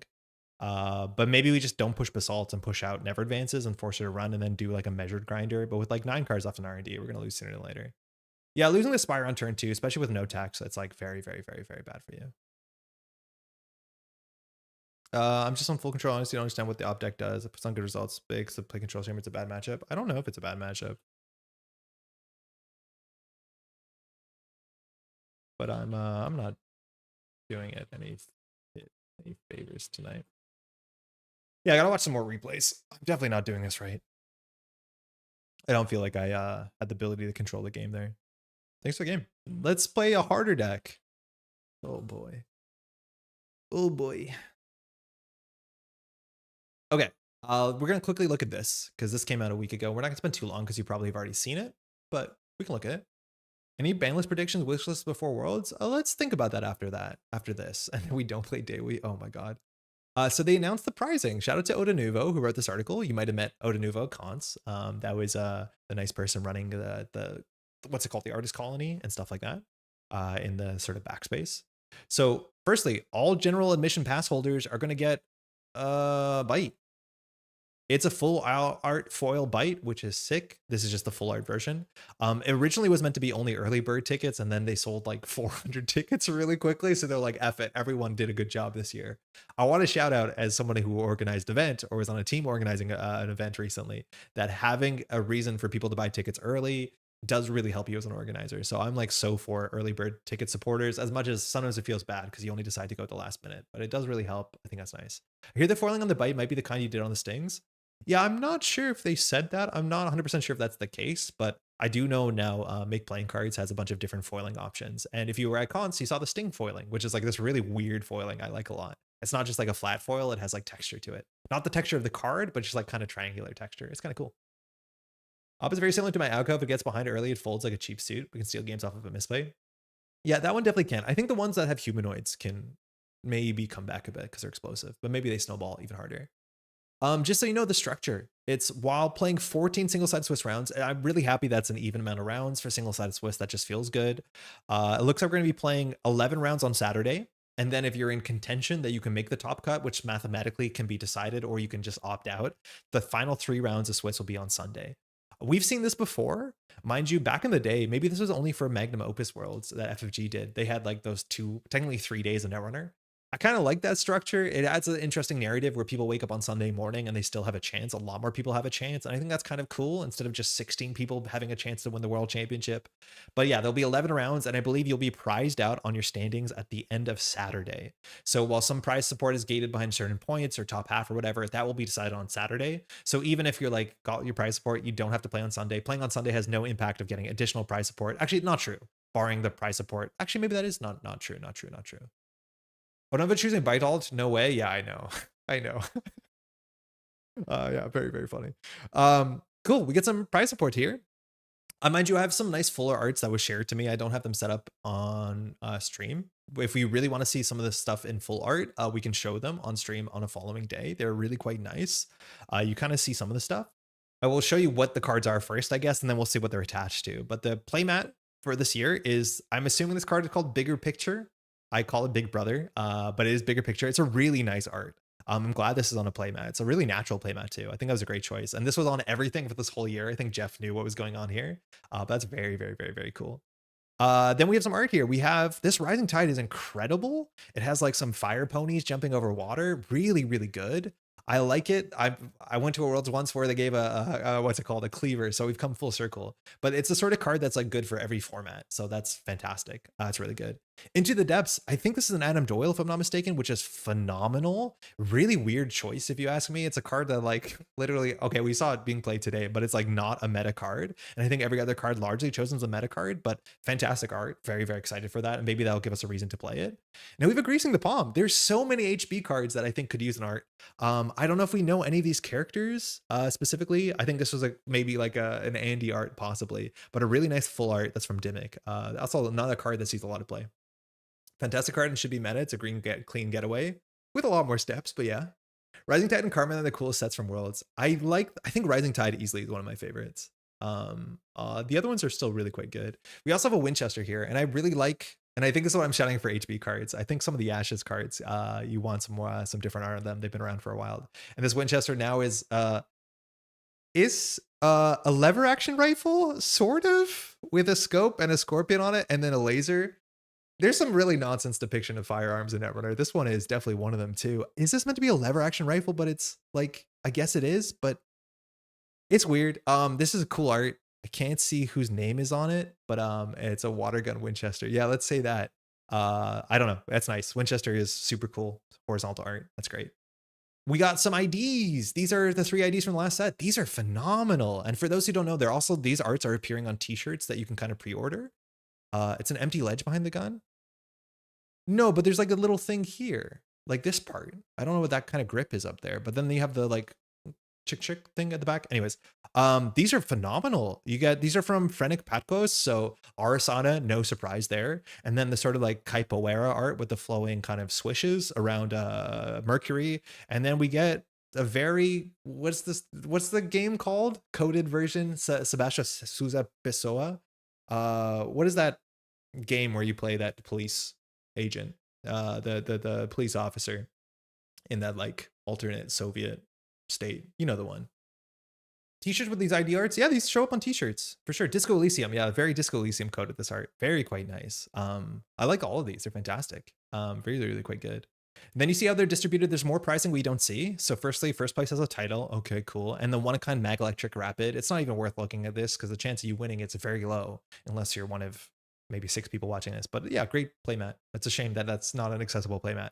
We're getting wooden deck boxes again by Russell. Russell was on a stream, I feel like last year, showing off the deck boxes. He builds them himself as a woodworker. Very cool. Top 16 gets Vovo mugs and 3 additional side event prize tickets. We've moved to prizing tickets now. Mind you, all the other alt stuff is now attached behind tickets, and you get tickets for participating. As long as you participate in enough stuff, I think you get enough tickets is my guess. But I'm really interested to see what happens where we move to a prize wall, which means that people can choose the prize support, and then they don't have to end up like tone flag all over the place. They don't have to end up playing startup if they don't want to end up playing startup, and so they can do something else if they want to. Again, you can go ahead and play startup. Startup is fun, but like you end up in weird situations where people feel like they have to do things, but now it's a bit more flexible if you want to get all the loot, I guess. I'm excited for that. I think that's going to be a good change. The deck boxes he built are really nice. Yeah, Chenchlinga, humble brag. The Sev art reminds me of Pyre. Yeah, I could see that too. Someone was wearing a Pyre shirt, if I'm not mistaken, at the last Netrunner thing we had. It's a cool game. Or do 2 side events on Sunday. Yeah, you can play startup. You can do something else too. The 32 for the playmat, that's pretty standard. That's the Mia art. That's the bigger picture art. Really cool. Day 2 players get 2 additional side event prize tickets. That's because they can't play inside events if they're playing the first 3 rounds there. That's nice. Top half, including strength of schedule. So that's going to be more than half the people playing get the runner avatar IDs. So those are going to be like, I think for a lot of people, that's going to be what they're aiming for. 15 points is 5 wins across 11 rounds. That's not that easy. This actually might overlap somewhat. Oh, you get the Winchesters, 9 points for Into the Depths, 3 points for Rising Tide, and participation is Greasing the Palm. Now, I'm pretty sure this Greasing the Palm has, oh my God, yeah, this is the castle. I was like, there's always an art that is like based off of the region, and this is the castle on top of the hill in Scotland, or in Edinburgh, excuse me. I'm assuming it's called Edinburgh Castle. I've been there before. It's lovely. Every day at I think it's like 1:30 or 2:30 sometime in the afternoon, they fire a cannon from this because that's what they used to do back in the day, so people in boats or people far away from the city could tell what time it is. They still do that to this day. There's someone's job who it is to load the cannon and fire it. If you can go for a tour of this place, it's actually really quite cool. There's a lot of different buildings up there, but I'm assuming that's what this is because there's always like the art that is based off of the location, so that's pretty sick. I don't know if this fountain is relevant. It might be. That's the Ross fountain at the castle. Okay, cool. So that all makes sense. Do the tour of the castle if you can. It's really quite nice. What else we got? Side event stuff. So you can exchange prize tickets for these. So it's basically up to you. If you want to guess which ones are going to be more popular than others, we'll have the data at some point, I imagine. We have an off-world office. This is by Krembler. Krembler hasn't done, I think, art for NSG in a while. I feel like we've seen some old Krembler arts get pulled up from like old, this is my conspiracy theory, I don't actually know. That's an off-world office, which is a card people definitely want to alter it from. That logo there is Sunny's logo, the like Security Nexus Corporation logo. That's quite cool. This Neurospike, like Neurospike has really good art, and this is also really good art. This is the startup champion, Stephen Lee. I can't tell the name. I should know the name. And then you see Mercury kind of get blasted. And in the background, you see like a broken Golden Gate Bridge. There's someone's face there. I'm assuming that's Steven. Like, this is a really cool art. And in full art, this is going to look, I think, pretty incredible. And you got the Hermes. You got everything. It's great. This is the Carmen. This is a cat. I want to say this is cats, right? And you see, you know, from the opera, the knife cutting through what seems to be spider webs is exactly why we used to play Carmen back in the day. Really lovely, too. Gourmand from Cobb Chris? I don't recognize this. This is like, looks very claymation. I'm not sure if it is claymation. I think it just looks like claymation, but having just a little guy eating stuff, really cool. Flavor text is nom nom nom. I really like when alternates have alternate flavor text. And then we have a really like cool Your Digital Life, very colorful. This is from Julio Roca, some furry coded images there. I don't know what this is with blood and a sweep. There's a little cleaver up there, maybe a coalescence. This is grabbing the cleaver. I don't know. You can probably tell what this stuff is. And in the background, I can't exactly tell what's opened here to let this stuff out. But this is very colorful. Obviously cat, which is great. Wallace and Gourmand. Yeah, this Neurospike art's sick. It's really, really good. These are all great. I'm really excited about these. They're fantastic. The view from Princess Street Garden is lovely. Yeah, a really nice place. These are all ticket based. Oh, all the names are here, so I didn't have to be a fool about this. So the Neurospike is Benjamin Giletti. Could have guessed that probably. That's fantastic. Carmen is Cat. Cobb Chris did the Clay Gourmand, and your Digital Life from Julio Roca. And she's running side events. If you want to know about it, they'll support side events. You can get these mugs. It's the Big Hug mug. I think that's what the text and font looks like. They've been giving out mugs at events somewhat recently. So that's always a thing you can get, but these are somewhat hard to get. I don't know if they're going to be selling merch like this. There's always cool merch at Worlds. We've seen some of the t-shirts, which you can order now to pick up there. I don't know if that means they'll end up on the NSG store or something like that, but I think those are going to sell really well. Crown of Servers, winning team gets mugs and 2 tickets. Everyone gets 2 tickets. So there's no more like reason to win COS functionally or do well at COS. For some people, that will be a nice thing. Other people are still going to try. And then this is maybe the coolest prize in some ways, is they're now doing a cosplay contest. And if you tuned in last week, we got to see 3 characters from the upcoming set, or kind of 2 characters, maybe 3, to give some inspiration for cosplaying from the upcoming set that's not even announced yet, which is pretty damn wild. The best cosplayer gets to work with organized play to have their likeness featured in official art, which will be released by Q3 2027. That is the best Netrunner prize. Like, I don't care about like, anyways, that's sick. I'm really excited for that. I think a lot of people are actually going to like go out and try for this, but that's legit pretty sick. Best 3 gets hot mugs, and everyone who dresses up just gets 2 prize tickets. It's like in your best interest to just like cut your shirt in half and paint on some abs and do like a good Mercury. Like, you get tickets. It's sick. Even if it's hard to get home, I kind of want one of those mugs. Yeah, it's a bit tricky. It's not that bad. You could carry on it. You could wrap it in some t-shirts. It'll survive. I need to start working on my World Tree cosplay.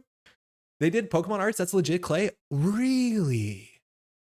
Whoa. Because there's clay versions of this for Pokemon. Wait. Oh, is that true? Oh my God.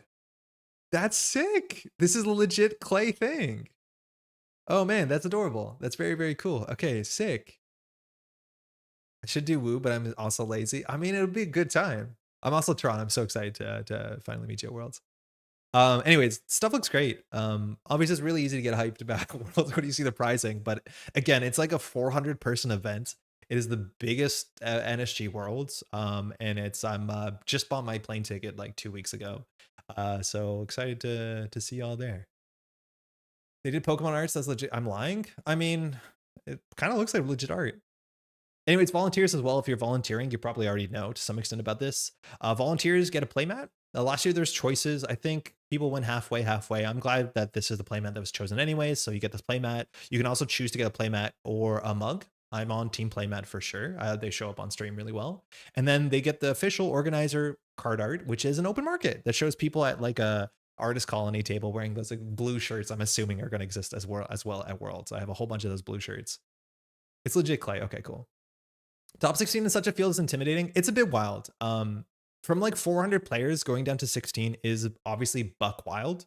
That's going to be very, very difficult. I don't know if we're in the territory that you can't ID. I'm imagining someone's going to ID at some point. I think if you do top 32, it just adds probably way too many rounds to get the tournament done in 2 days. I'm assuming that's the reality of it. But yeah, going from 400 to top 16 is definitely going to be pretty brutal for a bunch of folks. That's for sure. There's no way around it. We'll see in the future again. If events continue to be the size, whether that means a top 32 happens, and then if that's the case, it's like the amount of rounds you add to top 32, I think it's somewhat significant. I think you add like another 3 to 4 hours to the day. It's like +2 rounds max in the top cut. Okay. So maybe another 2 hours. I don't know. Maybe that's still an issue. I don't know. Finals are not timed usually as well. So anyways, good stuff, NSG. Excited to see all cool stuff in Europe. All right, let's finally, it's like 10:50 and I'm warm. Let's play Dewi. What are you doing, Andre? For sure, wish it was top 32. Yeah, I could see it. I could see that being a request. Tito, how's it going? New to the game? Will Worlds be streamed? 100%. Yeah. Worlds has been streamed consistently since, honestly, like 2018 is my guess. Even longer across FFG days back into 2018. It will be streamed. You just go to Null Signal Games on YouTube or Twitch. They constantly are streaming organized play. Mind you, we were running Montreal Continentals, which Backroom Deals did a phenomenal job of streaming just a couple weeks ago, and the last 2 weekends have been online streams. Shout out to the folks who are doing that streaming. But yeah, 100%, it'll be totally streamed. So even if you're not there, you can watch, and generally every day is streamed. So like COS is streamed, Saturday is streamed, Sunday is streamed. I'm not going to confirm that because it's for NSG to confirm that. I don't know. I know that I will for those. Yeah, I guess I'm casting, right? So I'll be on the stream. I just don't know the stream schedule, so I don't want to say anything. But I'm assuming they'll do all 3 days. Usually that's what happens. Someone get on a tournament calculator and figure out how many losses you can take and still make the cut. It's pretty hard. All right, sorry, Laura. This is going to be bad. This is a Dewi deck. I want to shout out Dewi is probably the most fun runner I played when the new set dropped. It was just kind of the most fun. This is the double rejig. I think rejig is a really cool deck card in Dewi, that's for sure. It's a knick-knack deck, which gets frustrating. It doesn't work perfectly. It definitely doesn't work perfectly. But it's really good on one side of Dewi from my understanding. And Dewi wants to first fill MU, empty MU, fill MU, empty MU. What do we have here? We have 2 Madani. So not a 3 of, it's a 2 of, and it gives you flexibility. So you can set up. You can also now, you can fire DZ on your opponent's turn, which is kind of nice. You have all the simul chips in the world. You have the knickknacks, you have the muses, you have the coalescences. So what you kind of expect. Now your MU, you can fill up quickly with SMCs and muses. And then on top of that, you can grab your Azimuth, which is 2 MU. So you can fill your MU quickly. Our console doesn't add any MU, which is nice. That's flexible. That's good. Our breaker suite is going to be the part that gives me pause because I have to play compilation and that's always a nightmare. But we have a revolver, which is good. And we can recur it. We have like 6 recursion cards in the deck plus rejig. So even more, 8 recursion cards. Our breaker situation is Propeller on the short and then Gauss on the long. Then some matchups you want to return the Gauss because it has text when it comes in. It's 4 strength. That actually does matter. We have Unity and Euler, both of them very good in certain board states. Euler is generally good for burst running, which we actually, our win conditions like probably play a bit of control and then Hushik to win. We have no other multi-axis, I don't think. Looks at list. No, besides compilation, I guess. And then we have an echelon. Yeah, it seems fun. 10-4 should be the 16th place record. Oof. Reasonably sure of myself on stream when I say that. I think Reject is pretty slept on in Shaper IDs. I like it a lot. It's weird. It's like I want to play it in Lilypad. I guess in Madani it's a bit awkward. Maybe not the worst. I want to play in Lilypad. I want to play it in Onicom. It's a cool card. Like returning your Coalescence to install your Coalescence to draw a card, gain 4. It's fine. It's fine. Let's give this a shot. Import. Laura came in at Conts in Montreal 17th, just missed the cut. And then 2 weekends later, made the cut, ended up in what, 12th? In a very competitive field both times. So really well done. Corp jump scare.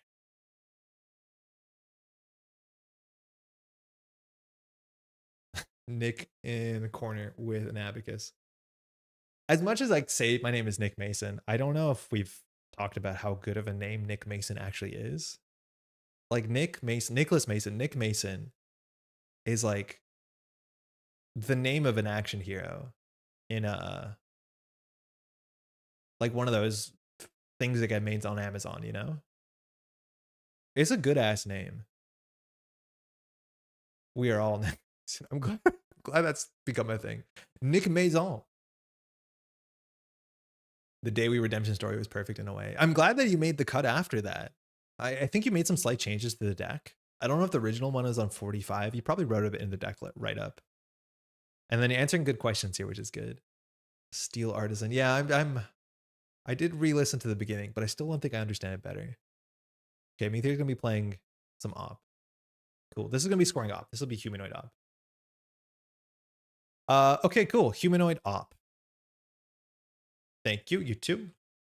I don't know if we have time. Meteor kept. Our early remote server bust is like have a propeller access.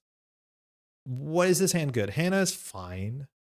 Knickknack is okay. The Madani doesn't really have text. The Nuka is fine. I'm gonna mulligan this just to see more of the deck. I think if we landed on this hand, we'd be okay with it, but I don't think this hand excites me. Yeah, this seems better. Is it actually? Ooh, Illumination Respect. Love it. And this is where like the face check is so bad. You face check into a white space, your whole entire early game is super goofed up. And then we still have to get in here and trash for 4 costs to get a Cyber Sand down. It's like, that doesn't make sense to me. So we need to fill up all our MU and this is our hand. So maybe we need to find environmental into Coalescence and then environmental rigging it. Yeah, I know. Yeah, all day for some reason. We're not on illumination, I'm pretty sure. There's no way we are. Why is Dewi on that card? I'm just gonna stone ship to draw. Top deck Cole, we can do it. I'd rather just stone ship, I think, to draw 2. I don't think we need this for an environmental, and I think we'll be fine. Okay. I don't love this. Environmental DZ fermenter. Go down to 0. Click fermenter for 4 credits. I hate it. I don't like that. Isn't that just click draw twice? Nah, it's clickless. Yeah. It's better than drawing unless you need it. But like against measured and stuff like that, it's kind of okay. Yeah, an Euler for 47. So this is 3, 4, 5, 0. And then we're on 0 credits with an experimental on that. We can install Simulchip. Like maybe we bounce back. I'm going to hope we do. If this isn't above the law, like obviously we lose the game, but who doesn't? We'll try it. Envy DZ fermented for sure the line. I have no idea how to shape her. I mean, like, yeah, but now I'm at 0 credits, putting off no pressure. Like, luckily we can simulchat. Yeah, Cyber Sand for probably not. I think it's going to be humanoid. Meteor's playing Bladderwort. Shit. All right. We're going to look bad against the deck that we've been struggling to win a game with. Don't hit the simulchip. Do you want me to rejig the fermenter? I don't want to do that. That is 2 clicks to do nothing. It doesn't give you the money. All right, if he doesn't install something, okay, he installed something. So Bladderwort's going to happen again.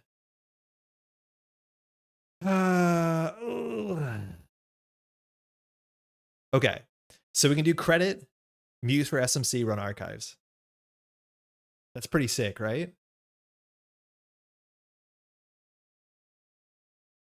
There's no way to play, but that's the only thing that lets me have control of the wheel. We Muse for SMC here. Oh no, we have 5 MU. Damn it, DZ. So we need 2 credits. Muse for Azamat here. Yeah. Yeah, I know we're still on MU. I don't think we have the clicks because Muse for Azimuth is a bit more money. And then we can't like end on 2 cards in hand because we died to SEF. Rejig the DZ. I don't want to do that. Oh my god, I want to do that suddenly. Wait, no, that's hilarious. Stack SMC. No, but then we can't run. Rejig the DZ into Muse. Oh, wait a second. Hold on. Right, it lets you install something. I forgot that it did that. Okay, no, I forgot this install the card. We rejig this, then we install the Muse, then we go from our stack for the SMC, and now we can run archives. Or we can run server 2, but in theory, it could be popped. Yeah, I forgot rejig installed the card. That card's sick. We need the draw here, or we... Oh, we lose. Why did we do this? We straight up lose to SEF. I thought we drew off Dewi. We just get a credit? Chat, what are we doing? Oh, Meteor disconnected. We win. Oh, never mind. He's back. What a roller coaster. Don't worry, you won't die. I mean, we flipped our ID, so at least we die on this side, which is cool. It's never table. No, it's like slash and burn as you have. He's looking for it. And now we have to like SMC for some garbage. No, we installed the DZ run. Okay, we're fine. Shit, never. Cause Slab Ashton, yeah, I'm worried about that stuff. That stuff keeps me up at night. Okay. So didn't get the ping. We can install the DZ and run server 4. I'm assuming this SMC becomes an Azimuth. I'm assuming.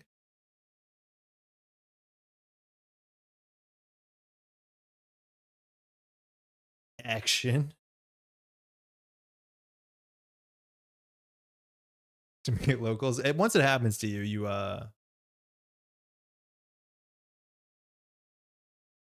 you remember it. We're gonna draw a card. It's gonna be sick. B for 4 for 2. I don't think it's super important, but we're here. Okay, now we need to fill our MU. We have to fill our MU. Fill our MU. We have to fill our MU. Okay. This DZ's sick. I'm glad we installed it twice. Actually, it was kind of cool line.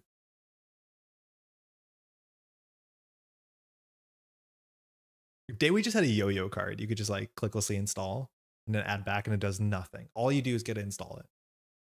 Once per turn install. Server 3 is nothing? It has to be an agenda. We have to fill our MU statements at the utterly true. When your KPIs are so messed up. All we have to do is fill our MU and we're winning. Chameleon? No, it has to be clickless. Has to be clickless. Thinking, okay, so I feel like Fermenter on 8 is good enough, but then we're further away from filling our MU, which makes me sad. We can install the oiler for 1 to fill our MU and then run server 3.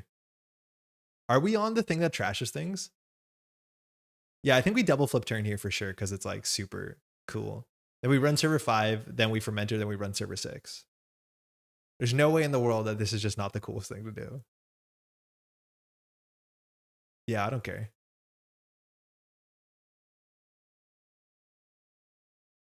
God, Dewi's fun. Dewi's so fun. No, it wasn't my... Meteor, what the heck? Oh, okay, now we're scoring out? So we're going to take 3 damage here, I guess? I think losing 2 Hushaks might be bad for us. Oh, okay, no, Bladderwort doesn't fire. I think server 3 has to be an agenda.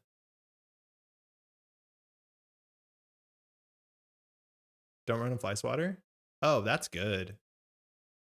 Good. That makes sense. I think we should have charged server 3 at some point.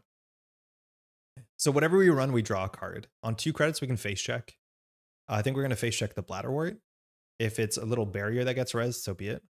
What do you get back here? I mean, probably the Cyber Sand. Yeah, that's good. It's Hushak time? I mean, probably not.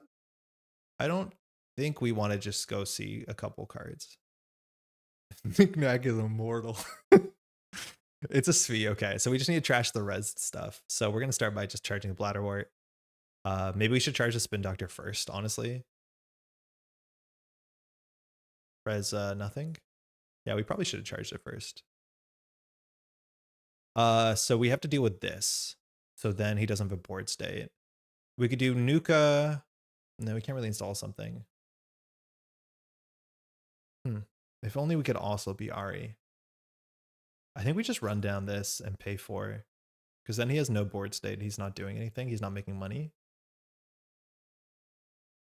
Lamplighter. Okay, so we pay 7. Don't worry about it too much.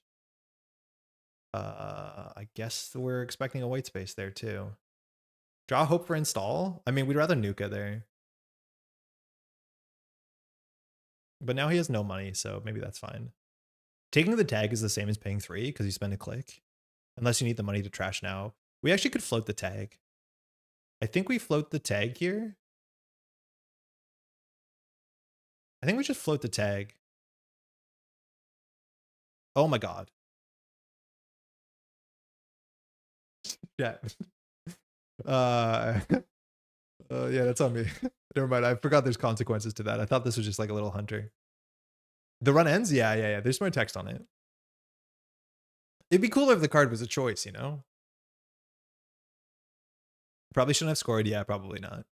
Because I'm going to be able to take the board apart now. We don't have a good bounce back. Yeah, this thing ends the run if you take the tag, it turns out. Okay, so we won't make decisions. For really cool game design, NSG. We're going to go through. We don't have to play around measured, so we can just Nuka. And then we'll just draw. We didn't fire DZ this turn. I think we're good, chat. I don't think I could ask for better friends here. Phil MU? Oh, wait, is this the Knickknack turn? Oh, this is the side that Knickknack's ass. Do we trash Nuka for a credit in a card? Yeah, we're a pretty good setup. I just hate Knickknack on this Dewi side. I feel like we have to do everything to stay digital. Just pass Knickknack for a turn? Yeah, okay. Let me not use my cards. Cool deck, Lord. They're going to jam behind the lamplighter. Damn it. Okay. So we need to fill up our MU. I assume we ritual. We install the coal. Oh, that's ugly.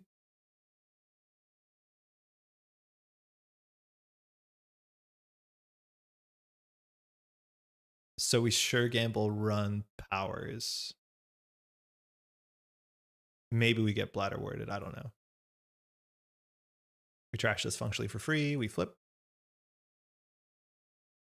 Cool. Yeah, it was okay. It's just like this environmental testing is not going to do anything. Who should check? 2, 2, 2, 2. Do we see 4? Corpo under requires maximum value. I mean, why would you want anything less? Like, I don't understand why you would strive for mediocrity. So we could do Knickknack HQ. If it's a Winchester, it's pretty bad. We could do Knickknack server 1. This costs more than 2. Imagine declining an ability. I don't know why you're excited to not do your cool stuff. Again, everyone's out here defending mediocrity in a world where we have to do a lot of work really quickly. So if it's a white space, we just Euler it. The punish here would be Winchester or Mask, I guess. I don't think I care.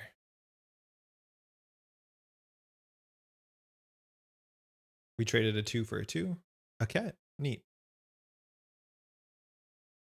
So credit and advancement's pretty good. Here we can go HQ. I think we do. Can we sell something? Oh no, we still need to run HQ. We'll run HQ. So Winchester's fine. If it's a Kessleroid, it's fine. If it's a Descent, it's fine. If it's a Tithe, okay, you got me there. Don't hit environmental testing. Good, perfect.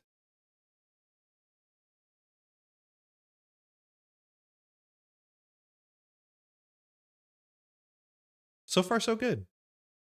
Spin, okay, the hand is goofed. Logjam, hate to see it.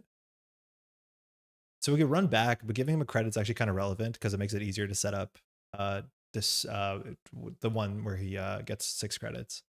And we need to fill our MU. So I think we do a ritual start. So I think we just do environmental testing and set up for a ritual next turn. Play ritual click forced. Absolute shitpost. I kind of want to do it. I want to see what happens. This is why they changed N6. This is the entire reason why NSG wanted to change N6, is so you could ritual click 4. Hey, Redundant, how's it going? Excited to see you stream live. Welcome. We stream Thursday nights. Glad you can make it. Lost the Hushik. Card does nothing. I mean, it enters the heap. It fires your. I think corps need a Rashida. Corps need a Dr. Nuka, and runners need a wage workers. What was that? Undo. Okay. So the hand is going to be pretty good. So we kept the ritual, which is nice. Oh. The heck is this? Oh, we're slashing. That's bad for us.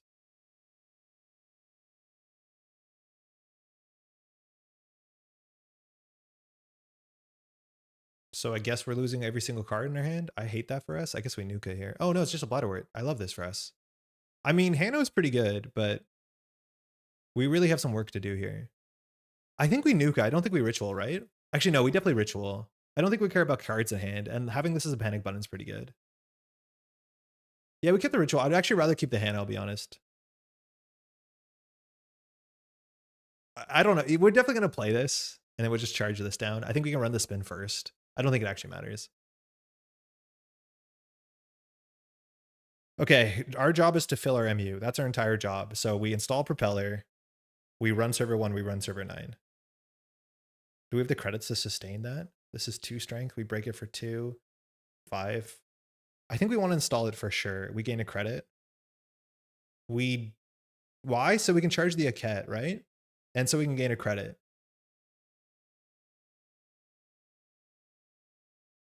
Maybe we just do Coalescence. Sure. Look, we can do the Coalescence to go plus. Are we knickknacking something? No. I hate you. Run server 9 trash DZMZ. I mean, I don't want to. We have 3 in the deck though. It's like giving us credit a turn, but it's probably correct next turn. Like we want to do it next turn when we want to flip. I think we install the propeller so we have it so we don't lose it to damage. Then we have to run server 9 and then either consider running server 1 or draw, but we have to play around measured. Yeah, we need the DZ. No knick-knack here so we can gain a credit. God, I hate that. I wish it was once per turn. It has to be first run. Okay. We're not having fun here. All right, Azimuth's been good. So we can run this. This is if we want to break all of it, which we kind of do, because we don't want this to be 5 strength. I think we have a Hush in the deck. That sounds like I think would be in the deck. It's not. So we have to break this for 2, and we trash this for 5. So we go down to 1. You could have KK'd the Aket, the ET. No, this is good. We want this. I think we want this. I think we're going to be able to do this with this hand. I think it's actually that important that we trash this. Like, how does he measure? I don't think he can measure us. So I think we can run this down. It's a shame that we don't. I think we run it down. Is there 2 cost or res? No. And he has no money. Yeah, I'm going to run it down. I think our money, we can be afford to be able to do this. Should we be able to KKKK? I just don't know who's going to buy him if he's selling himself. Like, that's the issue.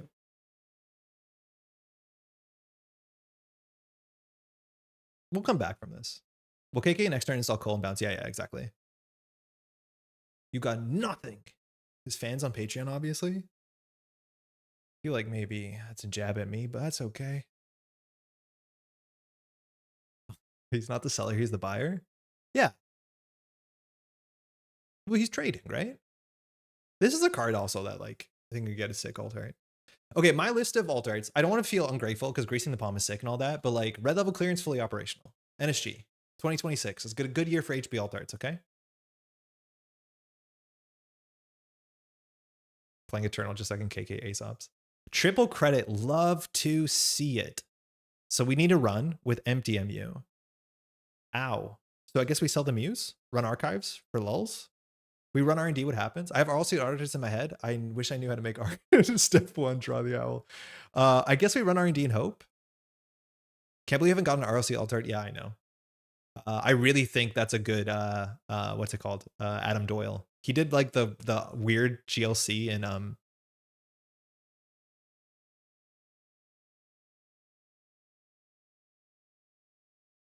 chat. You can just click the ID. Why are we all stressed out about this thing? I think we just run R&D here. If we res, we're fine. You can't res a Stavka. We're dealing with code gates. The worst case scenario, yeah, it's fine. So we need an empty RMU, not a problem. Oh, so good. Got Climactic Showdown, alt before RLC and flop. Yeah. It's a good one though. I have 2 fully op arts. I really want Antils. Ooh, that's going to be some of your money.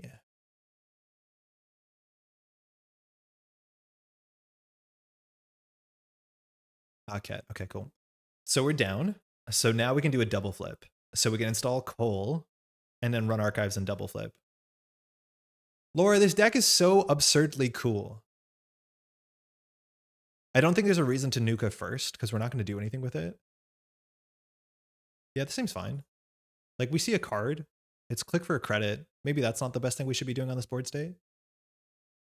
Honestly, you're sending HQ is probably the play. But like a double flip turn is good. Logjam got thrown out. That makes sense. He's definitely flooding up here. Drawn through 20. We can install another Nuka. We can nuke and discard a card. I'm pretty sure that's fine for us. These are good cards. I don't think we're going to need the Unity in the matchup. I don't expect a code gate with more than 0 strength. This breaks for 2, which is a bit inefficient. Fazarum is actually probably not good in the matchup either. Yeah, that's fine. I'd rather be able to install that from the bin. Incentivize and Shaper to run and face check, which like into an Alco world, I think it's kind of interesting. It's just like an Alco, you don't want to be forced to do weird stuff all the time. Maybe Fazarum on the Tithe is good. I think we want to run HQ here, but we need to empty our MU. So we sell the coal. Oh, that's an issue. We have a scheduling issue. Oh, there's a card here. So gamble, run it, sell the coal, draw. Yeah, we just keep grinding. Yeah, it's just kind of fun. We should get a cup. Yeah, they gave us a reason to run, which we appreciate.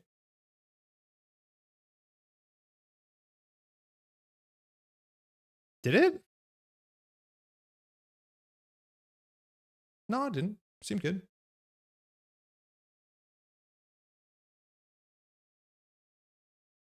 I'm the one to leave money on my coalescences for sure. Wild. Oh, interesting. Nah, I believe it. Trying to do some psychic damage. Yeah, sure. Might just be looking at the propeller. They kind of look similar next to each other.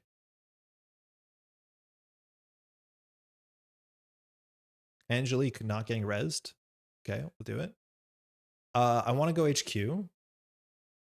So we could drop the revolver, spend 2 bullets. There's some bugs on jnet right now about counters not leaving. Oh, okay, so it's legit. So we could do install revolver, run HQ for a single. Muse for compilation is good, but our MU is not good. We need another DZ. But I could do another. I think we have so many simul chips we can just like be pretty wanton with this. I'll go for a single here. There's no way that we turn on measured. Can't believe this costs 2 credits. Oh, it doesn't. Fantastic. We'll break both. And we'll get another flip. This is good. This is just kind of fun. Rude. Only agendas in here. Give us a big one. Come on. I think that's probably one of the... There's like 2 cards in there, not agendas.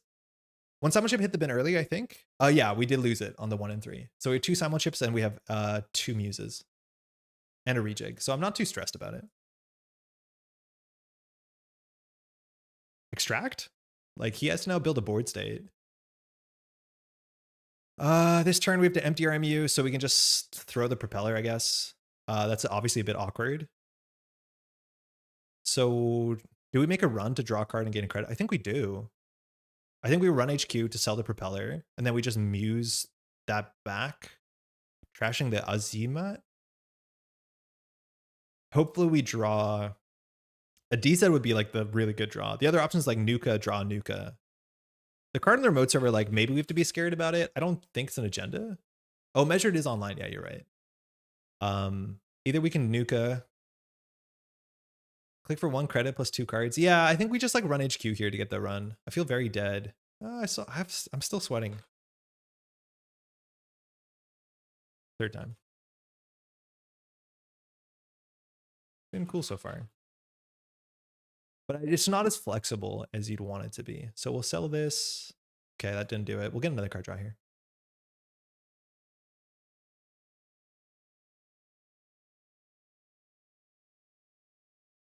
With measured, I don't want to give a 5th credit. It's not super impactful because you go from 4 to 10 really easily with 1 extract.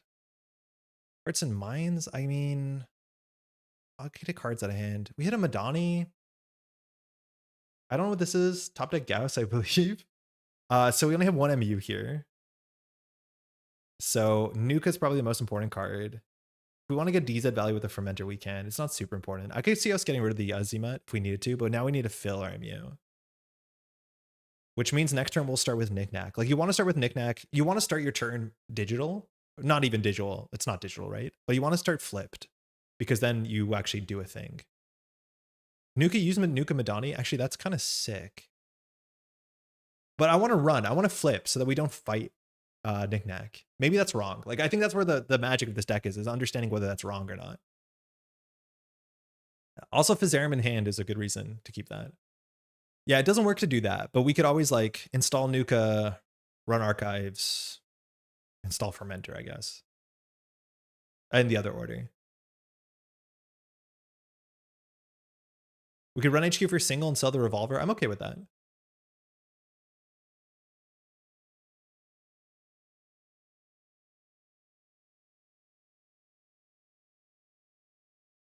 We have 1 more run in this if we want to. There has to be agendas in here. What's going on? Install the doctor. Maybe this fermenter should have been a unity. Tie this riddle with bullets, and then we're going to throw the gun at it.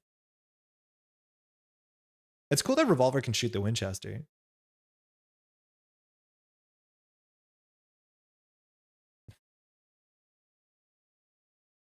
Okay. We're going for a Holloman? All right, we're going for what are we going for here?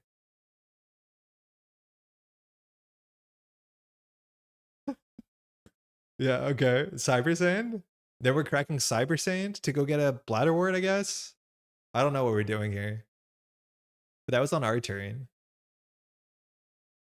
So you spend 3 to do 1 in a net? I mean, I'm okay with that.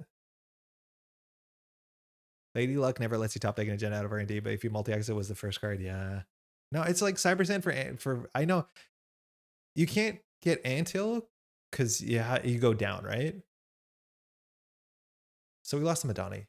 Yeah, HR would make sense, but if it was an HR, Meteor would have HR'd on turn 1.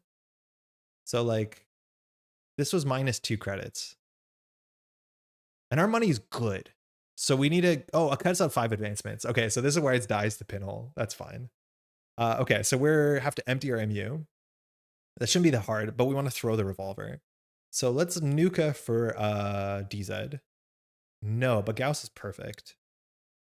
So I think here. What do we break this for? Oh, it's annoying. But we're definitely gonna run that down. Wow, is this thinky. Okay, hold on. So you just do the fun thing. We want to run to flip here because we want to sell to open up our MU. And then we can install the Gauss and run. So the question is, what are we running? We can run HQ and give Meteor a credit. That's probably fine. And sell the revolver. Yeah. No, we want the revolver because we can't take the damage. If we lose the Gauss, we like lose the game. So maybe we just run archives, sell the revolver. Maybe we just sell the oiler. I think we sell the oiler, run HQ. Then we open up 2 MU. That's fine. Okay, we're drawing too many cards. So throw revolver, muse back something. Yeah, Kevin, how's it going? I think that's exactly the line. And in fact, with this many cards, we could take a net damage. I'm just not gonna risk it. We're having a good time. Break a Sentry will not take the net. Like 8 cards, it feels silly, but oh, there's a virus in archives. Yeah, that's fine. The fermenter is like a nothing burger. That's a good hit. That diffuses 2 issues. Shame we lose all these cards in our hand, but Nuka, Knickknack, we can get rid of. I wish we had another click. Oh my god, the Hannah would have been so good. We don't get a credit here. We could have mused for the Gauss, but I feel like that's kind of silly. Can't break all of this because its text is annoying. Muse for prop to fill MU? I don't know if it's worth it. I think we're going to need the muses for the revolver. I'm not sure I'm into that camp to do something weird. We're still in 17. So we have 8 cards left in our stack. Wait, what happened? So compilation's how we win. Muse is important. Gamble's probably fine. Nuka with 8 cards left. No. Knickknack, no. I think the Muse is more important than the Coalescence. Because Muse for Coalescence, we're going to draw a DZ sooner than later. Dewi KK draws super fast. Yeah, we're 47 cards. We're down to 8. I think the Muses are more important than the Coalescence. But that's if we had another DZ, that would be very confident. Now it's only slightly confident. Because like the Aket Jam is actually really expensive with Gauss. 5 credits? That's not that bad, I guess. But like Meteor's just going to start jamming agendas. Like we've seen 3 Bladderworts, 2 Cyber Sands. We're just going to keep jamming behind this. And this deck has like Angelique measured, of course. So here we need a fill. Ugh. I think we just have to make sure we play around Hollowman. But he needs a lot of money for that. So I think we do cup runs over 10. This Unity is actually a bit important because I don't think we care about that.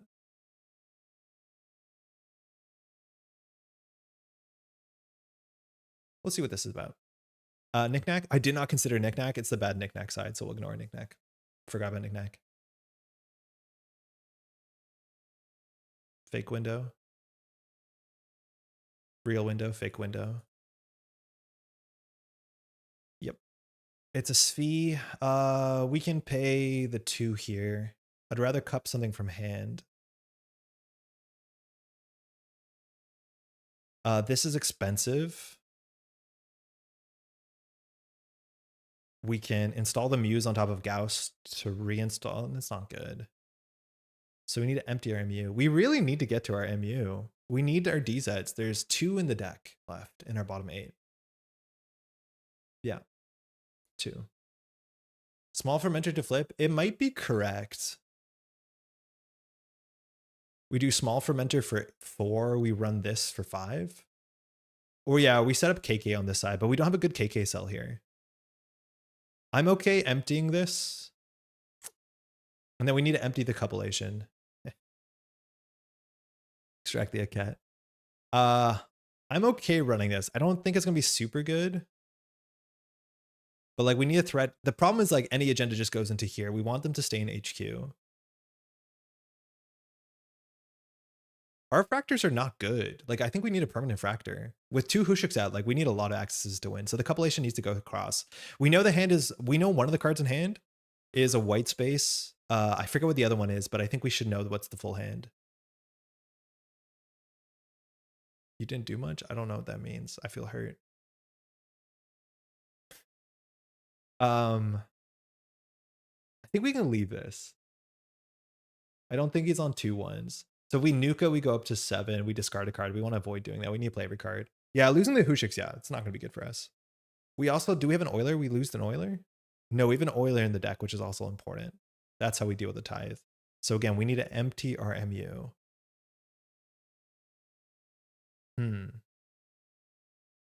Okay, I won't solve that before we lose it to damage.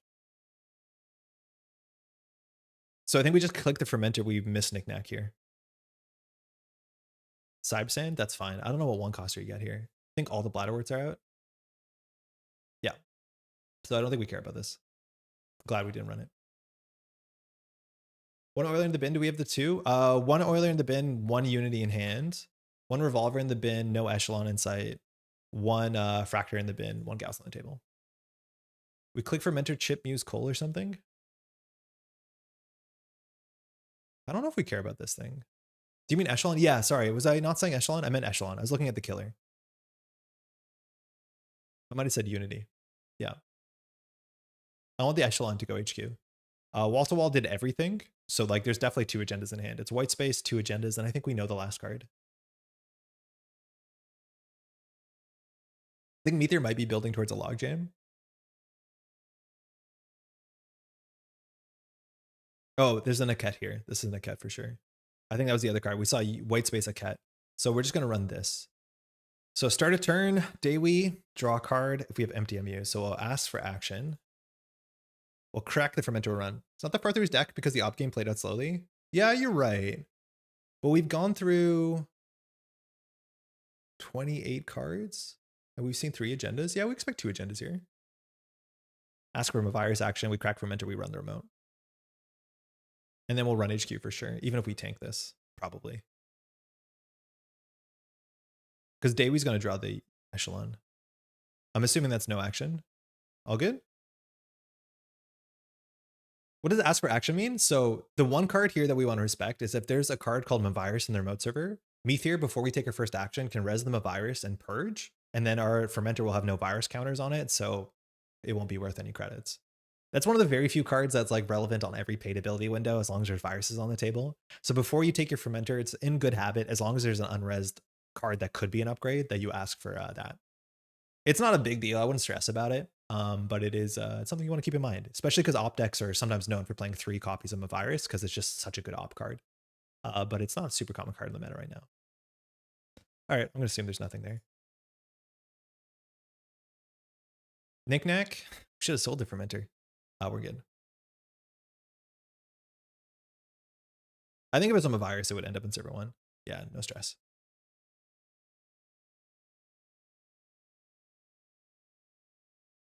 White space, okay. This breaks for 3 or we get a program. I don't want to get our Oiler here, so we'll just break this for 3.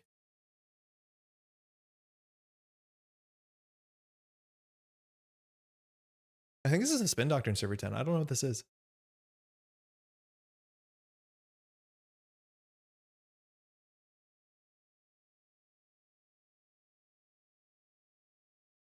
We can probably get rid of the Azima, but it's actually like doing a lot of heavy lifting with our MU. Okay, no spin.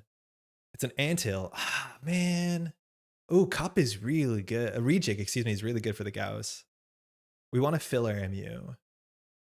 I think we just pay to trash this. I don't know if we do this. I think we should just run HQ. Maybe we simulchip. Man, I really don't want to bring the revolver back, but maybe we simulchip for the revolver. Run HQ twice. And then because we use the cup, oh no, it doesn't work because it's already successful. I think we simulchip with the revolver. With the rejig, that's probably fine. This deck is so cool. Should a cup at a HQ run? Yeah. So we can see 4 cards. Yeah, gun's good. Good gun. We could always rejig the Gauss to like save 2 credits on the Aket. Or sorry, save 4 credits on the Aket. That's pretty good. That's mine now. Unfortunately, we empty this in the wrong order, I think. Yeah, because it's when you breach. It's not when success.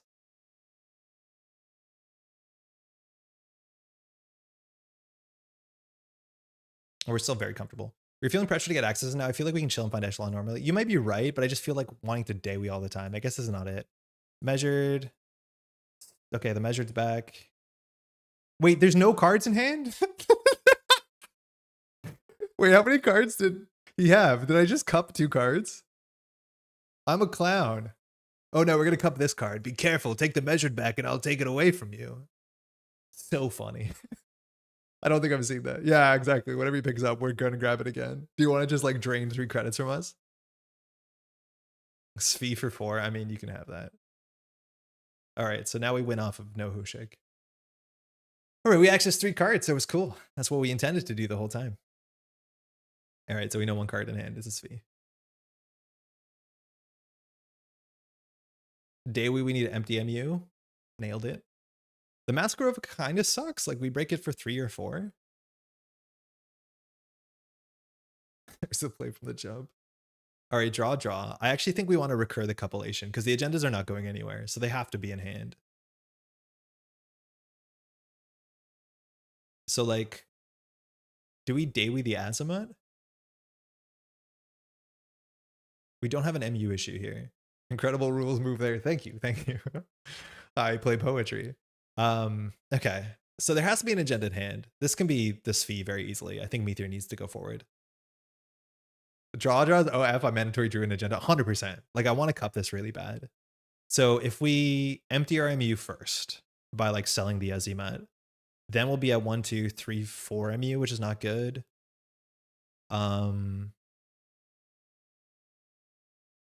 So we can muse, cup, trash the... it's not easy to do this efficiently. I guess we rejig the Gauss for muse cup. Yeah, I think I figured it out. Rejig muse, guys. Yeah. Rejig angle to 50 bullets. The bullets are fine. I'm not stressed about the bullets. I want to get the cup back. So we rejig... God, I forgot to rejig installs a card. That's kind of sick. So you rejig the Gauss. The Gauss goes back into hand. We install the muse. The muse gets the cup. We run HQ 3 times. We're going to miss a flip, but this is like just the coolest thing you can do in Netrunner. Oh, nope, never mind. I did it wrong. We'll rejig this to the muse. We'll go from the heap for a copulation. We filled our MU. Not anymore. Nice. Nuka rejig Oiler for DZ. I feel like I don't want to draw. I feel like I'm trying to get all the value from what we have on the table, which is probably not right. Like the Azimuth is definitely worth something there. We so win on this run though. Oh, that's good. Oh, we can't cup that. Oh no, we can't cup that. Oh, we can cup that. What a roller coaster of emotions. So we need to run back. We have our echelon. We need to make sure our money is good. Are the agendas going anywhere? This will get a wall-to-wall, get trashed into a spin doctor, so we probably have to pounce now. Cupping them a virus is just like so weird. Otherwise, we can run archives and cup this. We can cup like a measured and just hold on to it. I mean, maybe that's fine. Now I'll just cup this. We run HQ, and then we'll sure gamble probably last click. No Dewi flip here. Oh, we could have got the Dewi flip if we wanted to. Is it right? It might be right. No, we got a big stack there. It might be right to install. Oh no, we already used DZ. It's fine. Push your cup and win HQ. Yeah, yeah. Yeah, Ian just wins, which is like probably the line. This is so cursed. Oh, back in my day, you could stack the damage even higher. I will pay one. See the whole hand. Just kidding. Well, we win. Yeah, Ian, good idea. Yeah, winning was good. It was a good idea to win. Nice. Hey. Laura, it's really fun. It's genuinely the most fun Netrunner. Like, it's incredible. We were lucky that Meteor kind of was not spinning the tires too fast. But oh my god. So why is the second best? Oh, I'll laugh at that. Sorry, Ian. Maybe it was too aggressive on scoring. Yeah, I think the ATL hitting nothing felt better for me than you. Yeah, it's so fun. It's like generally so fun. You're thinking about all your resources. You're planning like 3 turns. Well, not 3 turns ahead. You're planning like 4 clicks ahead. Sometimes you're playing the next turn. But like it forces you to be liquid. You're like kind of always pushing it. Like you're on the edge of collapse. Technically, you can build like a late game shaper. But in theory, when we're on 5 points, that's when we're meant to just hooshook and like win the game. Bummer. I thought you'd have more agendas by now. I don't know if you got more in there. What's in 10? 10 is the sphere, right?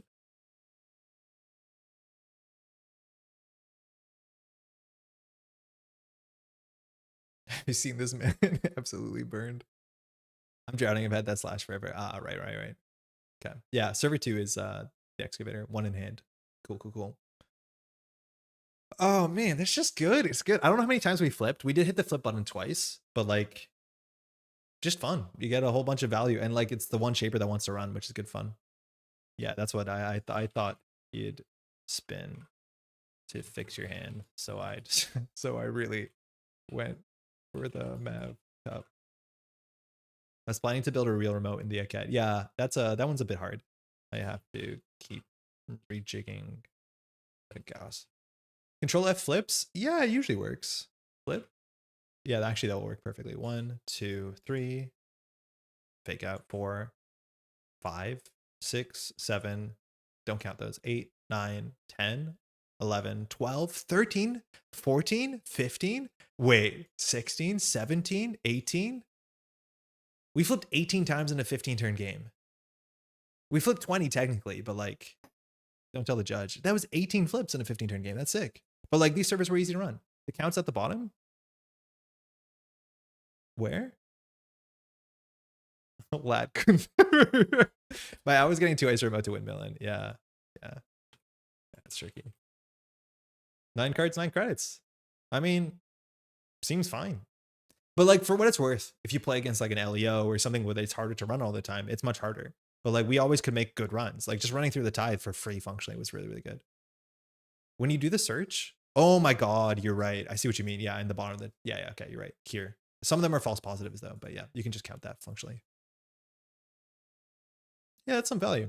That's fun. I don't think I'd be comfortable playing this at a tournament unless I put like a lot of reps into it, but like I'd play this at COS. Well, thanks for the game, eh? Yeah, I like the one of to play around, particularly in open lists.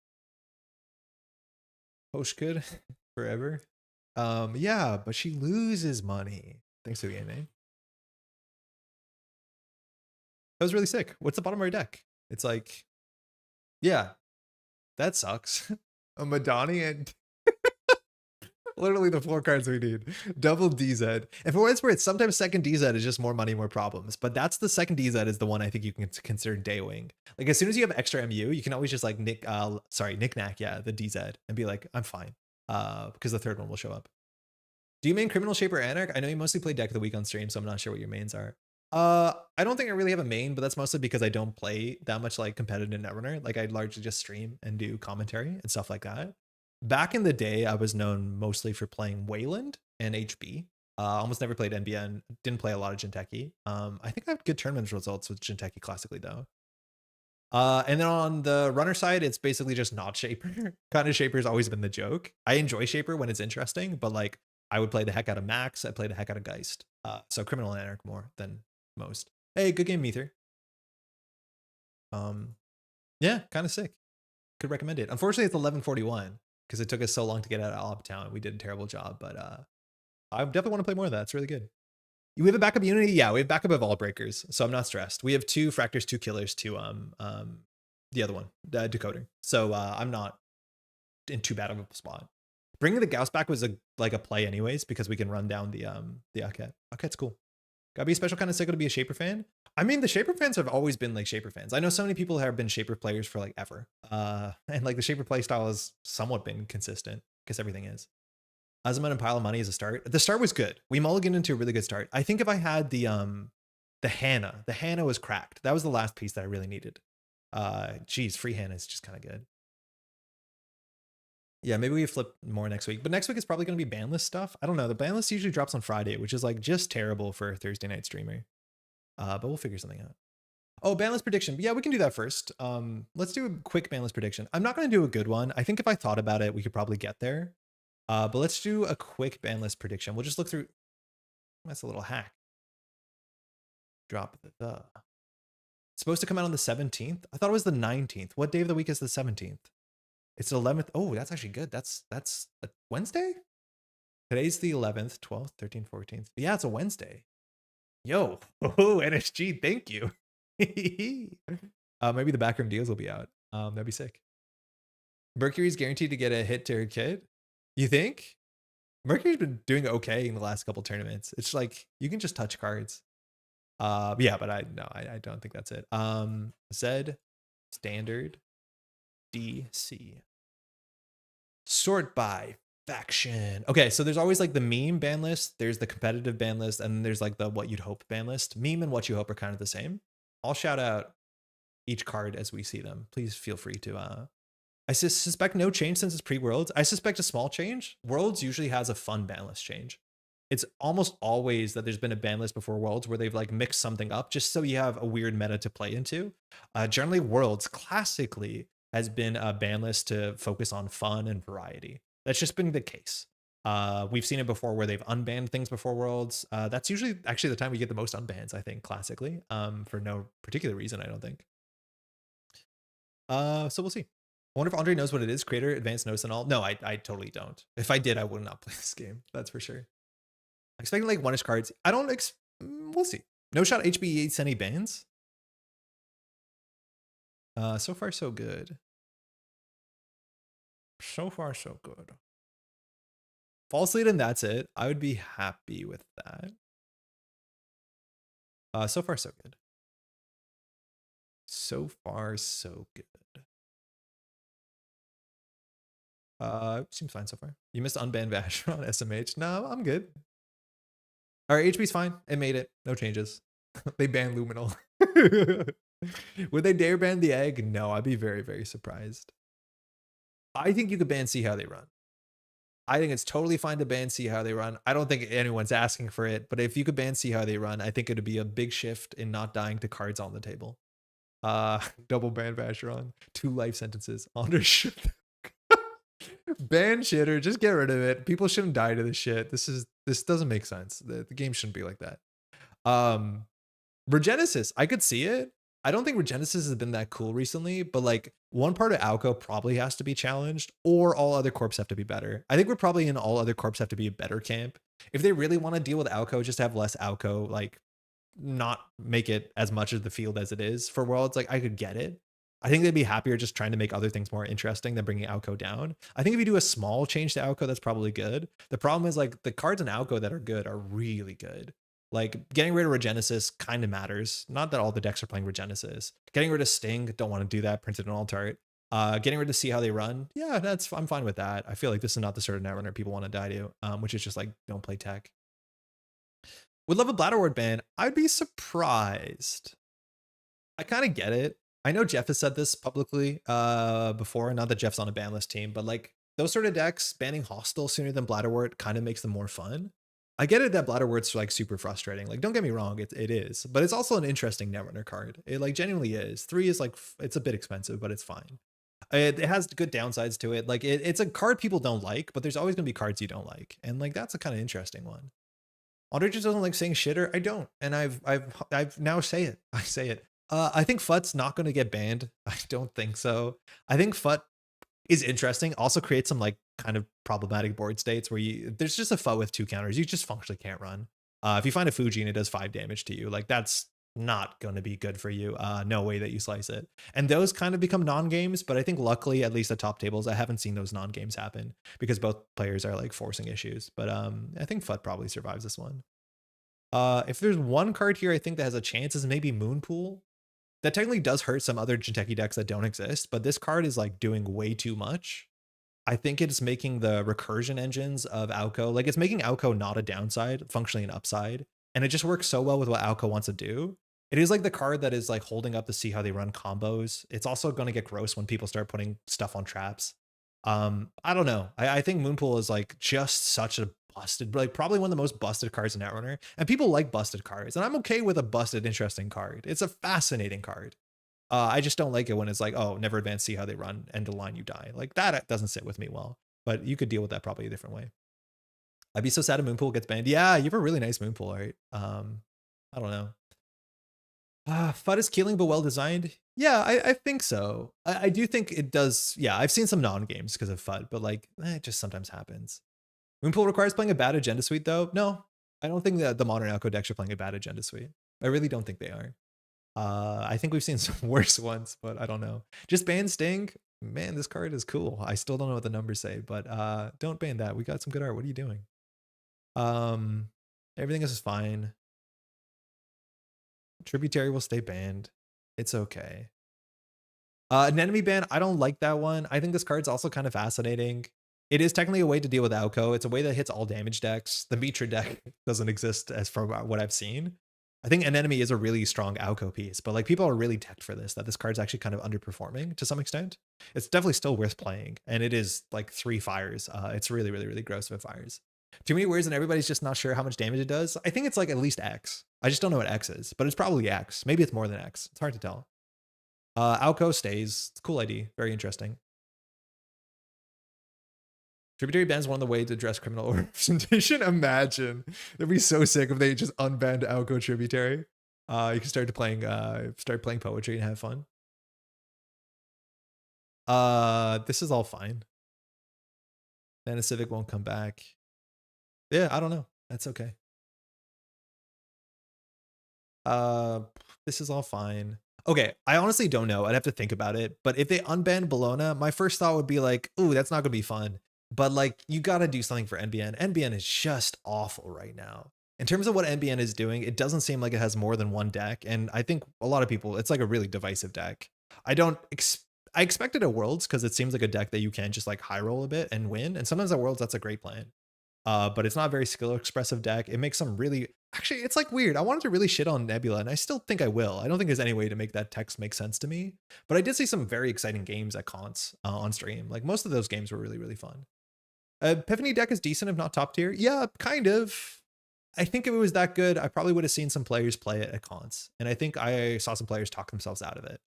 I know like Whiteblade played it. It didn't have a winning record, but they thought it was good at Cascadia coming in second. Like there might be something there.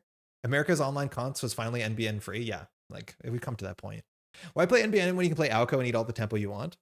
I don't know. Like I'm worried if you bring Bologna back, you get like Bologna next big thing, like game net or something awful. I don't know what you can do with it, but like you need to give NBN something.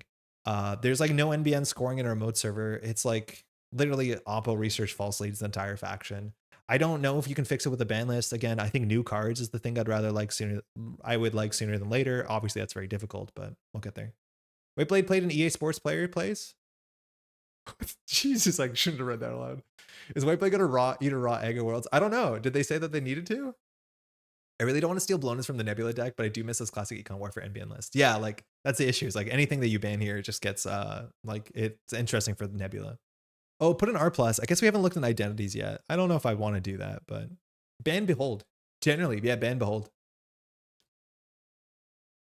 I'm fine with that idea. I don't care for that card. Drago can't be in the game as long as you have touch-ups. I'm sorry. You just can't lose to touch-ups and align Drago. It doesn't make sense. You cannot have Drago and touch-ups in the same meta. So if you want to unban Drago, it just can't happen that easily. It's impossible. That's good. Bit pulled. Nebula. I don't think it's gonna get banned. I'd be happy if it does. I think they're just going to hit some of the cards in it. I think there's interesting Nebula decks that like build remotes or whatever. There's just no reason to do it. Please unban it. You can't do that. Ian, it doesn't make sense. Reality Plus, like maybe. I don't know. I would have to think about their ramifications. I'm happy, but like if they really want to make NBN playable, probably making Reality Plus an option is a thing you want to do. It wins Worlds maybe 2 years in a row. I wouldn't even know if that's the case this year, if it's a competitive event, competitive ID, but touch-ups. I could see this go. I would actually be pretty happy if touch-ups is gone. I think touch-ups is always going to be like a relevant boogie card in any meta. Fast advance, tempo negative, knocking cards out of hand in Alco as well. But again, this is a way to curb Nebula. If Nebula has to spend influence to import fast advance, that would slow it down a bit and then make its win conditions a bit more restricted. I think that's kind of interesting way to make Nebula feel less good is like take away the infaction fast advance, let alone this card is just obviously kind of messed up. Even if they float a single tag, touch-ups end a line, if you false slate them, it's pretty messed up. I just really don't like this card. I think it does way too much. It's going to be a problem for a long time. Honestly, don't like Oppo, but the NBN has to do something. Keep carrying on. Making Nebulas fun and sick? No, I don't think it is. I think fast advancing out 4 points from hand is 4-3, excuse me, from hand is nonsense. Like that is, there's no Nebula that makes me happy. There's no Nebula that makes me happy. Remember when Holloman was like the scary card? Man, that was a good world we lived in. Oh man, this card's fun. It's a good card. Ban ganked. No joke, just banning. Don't have to worry about it. I don't think they've printed a bad Wayland agenda in a long time. This one's a problem potentially, but Wayland agendas have been really good. Shout out to NSG. Wayland agendas have been really good for a while. Ban Cyber Sand Harvester. Legit. I mean, it makes Ob probably a lot worse, but I just feel like nobody likes what this card does. No, people like it. It doesn't sit well with me. I think that's fine. Kimberlite Field is bad. I said most. But like Kimberlite Field is, I know players who love Kimberlite Field, and it's important to have cards like that. They don't all have to be competitive bangers, as long as people are fans of them. That's good. Hostile Architecture, I could see it. I don't think we're at the point where people are playing that many hostile like prison decks, hostile Bladderwort decks. In the early meta, that was what Alco was doing. And if you thought Alco was a problem then, I think this is the card you target. I'm cribbing Jeff's notes there. I think that makes sense. It's neat. Ban Nebula, unban R+. Yeah, I would consider that. I would probably regret it, but I'd consider that. We can ban Logjam already, just for fun. I've been playing Kimberlite lately and it's been devastating every time. It's probably in the meta right now where people are stacking dolls. Like I do think some amount of rig shoot. This is gonna be really interesting for Worlds. Like dolls is showing up as a competitive archetype across 2 factions. Like rig shooting is really strong if that's the case to some extent. So like anything you have access to could make sense. Ban Bangoon, but like I don't like it. Everything else is fine. Measured response, we'll keep an eye on it. I don't think it's actually been as healthy as we want it to be, but it's interesting. Dolls is so weak into rig shoot. Yeah, it's really, really bad. I'm surprised people haven't pivoted.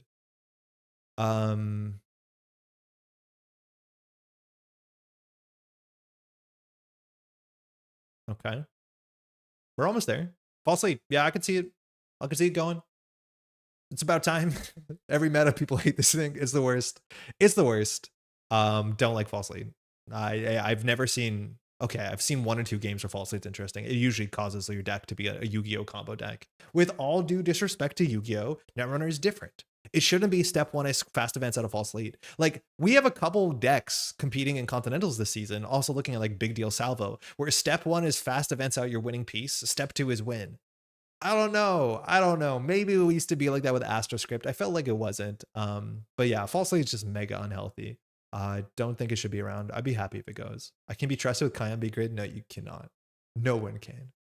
Everything else is fine. Petty Cash, fine. Honestly, very powerful, very interesting card. I think this is attached to the balance of too many of the ideas in Elevation to get rid of it. I think Petty Cash is pretty neat. I like this card. All right, we'll do the runner side real quick. Getting warm in here. Oh. All right, runner side. First time we haven't got a negative world about vulnerability audit, but it's just I want someone to play HB. Like I want people to score in a remote server. So I can't talk about vulnerability audit because if you ban vulnerability audit, you functionally get rid of HB as a faction. We just can't do it. Like we have to. I just want to be very clear. Like we have to understand sometimes you have to take the bad with the good. I didn't even see ban Nebula, right? Like it's kind of cool. Unban Vash, never. Dolls is a style to trick other competitive players into playing rig shooter worlds and losing to Simulchip. Oh yeah, for sure. Like it's one of those weird metas where like it's kind of like how much viruses do you play into a world of how much viruses do you play? We're like trying to make that judge before worlds where you're looking at all the tables at COS trying to figure it out. Like that's going to be really important potentially. Really, really important. This is all good. This is all fine. Everything is fine here in Anarchland. If they finally ban Hoshiko and unban DreamNet, I think that would be the hypest pre-world thing. Because like unbanning DreamNet is functionally giving a very powerful engine piece to everybody all the time. And that actually is like kind of worth something. Like you reevaluate your stuff. Maybe that just guts Anarch, or at least Reg Anarch. I don't know. I don't think we transition to Topan. Maybe I'm a doubter there. I think obviously Seb is still fine. S is fine. Lou's probably still fine. But I would be really, really hype if they banned Hoshiko and unbanned DreamNet. I think it takes a lot of like play testing to make that a case. I also think DreamNet around would probably hurt Alco naturally. Maybe also the other Nebula, but I don't know. Why are we buffing Grim? I don't know. Grim probably plays one DreamNet. Like I don't even know if that's big of a deal. I don't know. Maybe you probably do, but like, come on, just mix it up a bit. We don't need Hoshiko to win worlds again. Everything else is fine. Hot take DreamNet should state banned. I like cards that want you to interact. I do think it's a busted card. Like it's very, very good. I just want a DreamNet for my T2 runners to have an early, easier time versus Alco. Yeah, that's one of the things where you make non-games, where you're playing against a good Alco deck and your opponent is playing some tier 2, tier 3 thing. Like they don't have the click compression to draw cards while still pressuring and keeping your board up. Like it is. She deserves to win every Worlds. I mean, she's been trying. She's not doing the worst job. This is fine. Everything is fine. Cleaver is good to be banned, I guess. Everything's fine. Everything is okay. Ban Harkin stay banned. I think it was a good choice. I would ban a different companion every month. I think we can make a mini meta. We don't need to make new cards. Every month, you just ban a different companion. Just to keep them divided, right? Like sometimes it's going to be no fencer and we can all enjoy that. I just don't like all of these cards that drip for one. Very ashes coated, but like every month, just ban one. You just put them, you know, flip a coin, couple coins. It's always Fleno somehow. Weird how that is. Anyways, month one, we banned Dig. We coded it bad. Nobody checked. Why is Dig banned all the time? Cyber Trooper Talud? I think that's a companion. Yeah, I'd be okay if you address the companions for what it's worth. It doesn't feel like anarchy, but Estebrato's coming back. Honestly, good card right now, it turns out. I feel like there's a criminal card I wanted to talk about. Transfer Wealth. Hey, NSG. Transfer Wealth nailed it. Really good. Just a really good card. Very interesting, very good, really good. I would say that's a very good card design. This is just like such a good card. 10 out of 10 NSG. No notes. It's kind of sick. Oh no, Amelia. Oh crap. Yeah, I like Amelia. I want to see a detente deck at Worlds just so that can be fun. It's like our spree of 2025 or whatever. Someone's gonna make a gross detente deck. They won't make day 2, but like it'll be cool, right? This is all fine. They're all fine. Most of these are kind of the same, but they're the fine. Everything's okay here. I don't think you can ban Chesva without absolutely destroying the entire faction. If you ban Chesva, Criminal doesn't exist. They just do not have the money to sustain it. Their breakers are that bad. This is the cheat code that allows them to run central servers, okay? Oh, actually, we missed the twinning. We probably could have talked about the twinning. I'd be okay with banning the twinning. Honestly, I'd be fine with banning the twinning. Make people play Stargate. I don't care. The twinning is a card I would think about because I don't like where we are here. Chesva, you can't ban. The whole faction collapses in on itself. It just does not have enough sustained money to not play Chesva. I don't know why you play Criminal. They keep talking about Bravado being banned in the ban list updates. I guess that's worth addressing. That is one that keeps coming up. I don't know. It feels like they really wanted to target specific criminals in the last ban list. By that, I mean Sable. And we're now getting to a point where it's like Sable is competing with the same way that Moosely Hot is, for instance. But like Bravado also is like heavily tied into the entirety of the faction. Like if you want to play if you want to play Baz. Everyone wants to play Bravado. I don't know. I don't mind this that much anymore. It is a really cracked card, that is for sure. It's very, very, very, very good. I don't know if that's how you want to do it. If that's how they want to deal with criminal, so be it. But I think it just kind of forces things further away from the other criminals. I would like Bravado to stay in the game, I guess. I think there's points in time where that's not the case. I don't know. It's very, very good. It's a very, very, very powerful card. I wish you could change the text on it slightly. Crim is more than 50% of the meta at the moment. I know, but maybe I'm one of the believers of like make other stuff more attractive. But I don't know. For what it's worth, like, is the criminal matchups, are they not fun? Are you not having a good time playing against a criminal? Right? Like you always have to have an understanding of what you want your ban list to be. Do you want to just force diversity for the sake of diversity when it comes to like different identities and different factions? Like for what it's worth, I saw a lot of criminal decks. All those games were like really fun and interesting. It's a fun thing. You're saying unbanned trick shot. I mean, I wouldn't go that far, but like, I don't know. I think if the meta is that much criminal, yeah, you want it to be a bit less, but I don't think it's like the worst meta to be in. Crim is my least favorite matchup. I mean, that's going to be bad for you. It's not going to be good for you. There's no way around it. Give life to the captain, Lyra. I mean, for 1 week, okay? In November, we'll do it. I will ban Pinhole. I think the game is now balanced around Pinhole to a point that you can't get away with that. Unban World Tree, you can't get away with it with Coalescence. Unban CC. I don't even know what CC. Oh, create a commission? No, we can't do that either. No, you don't want to click for 4 credit button when they're on 1. For my birthday? Yeah, we'll do it for your birthday. That's fine. It's out of hand. I don't have any strong opinions here. We'll ban Ritual out of respect. Trickshot's good to not be in the game. I don't know if you need it back. I wish Shaper ran a bit more. Create a commission. I just don't like this. I think we also went over moshing. I don't know. Maybe you could do it. I just don't like these bounce back buttons on low credits. I like it when people have windows and you have to manage your economy. That is like a blanket statement.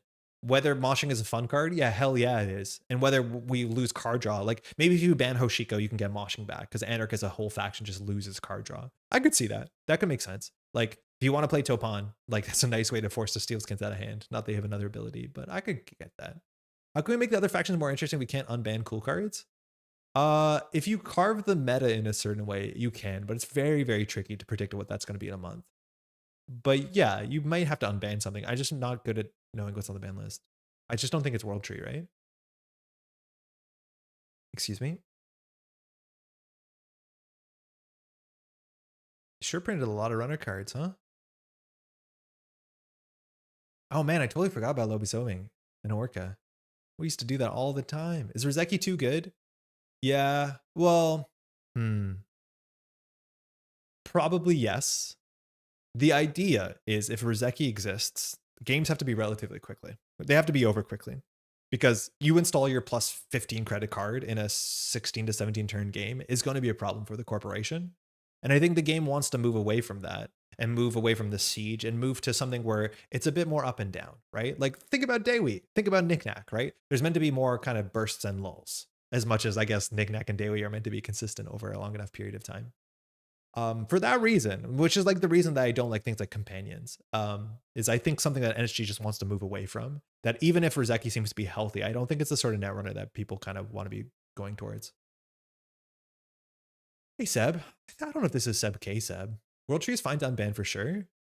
I would be very surprised in a world without Muse and Coalescence. I don't know if you can do that. World Tree feels like the shuffle decks a lot. You do shuffle a heck of a lot.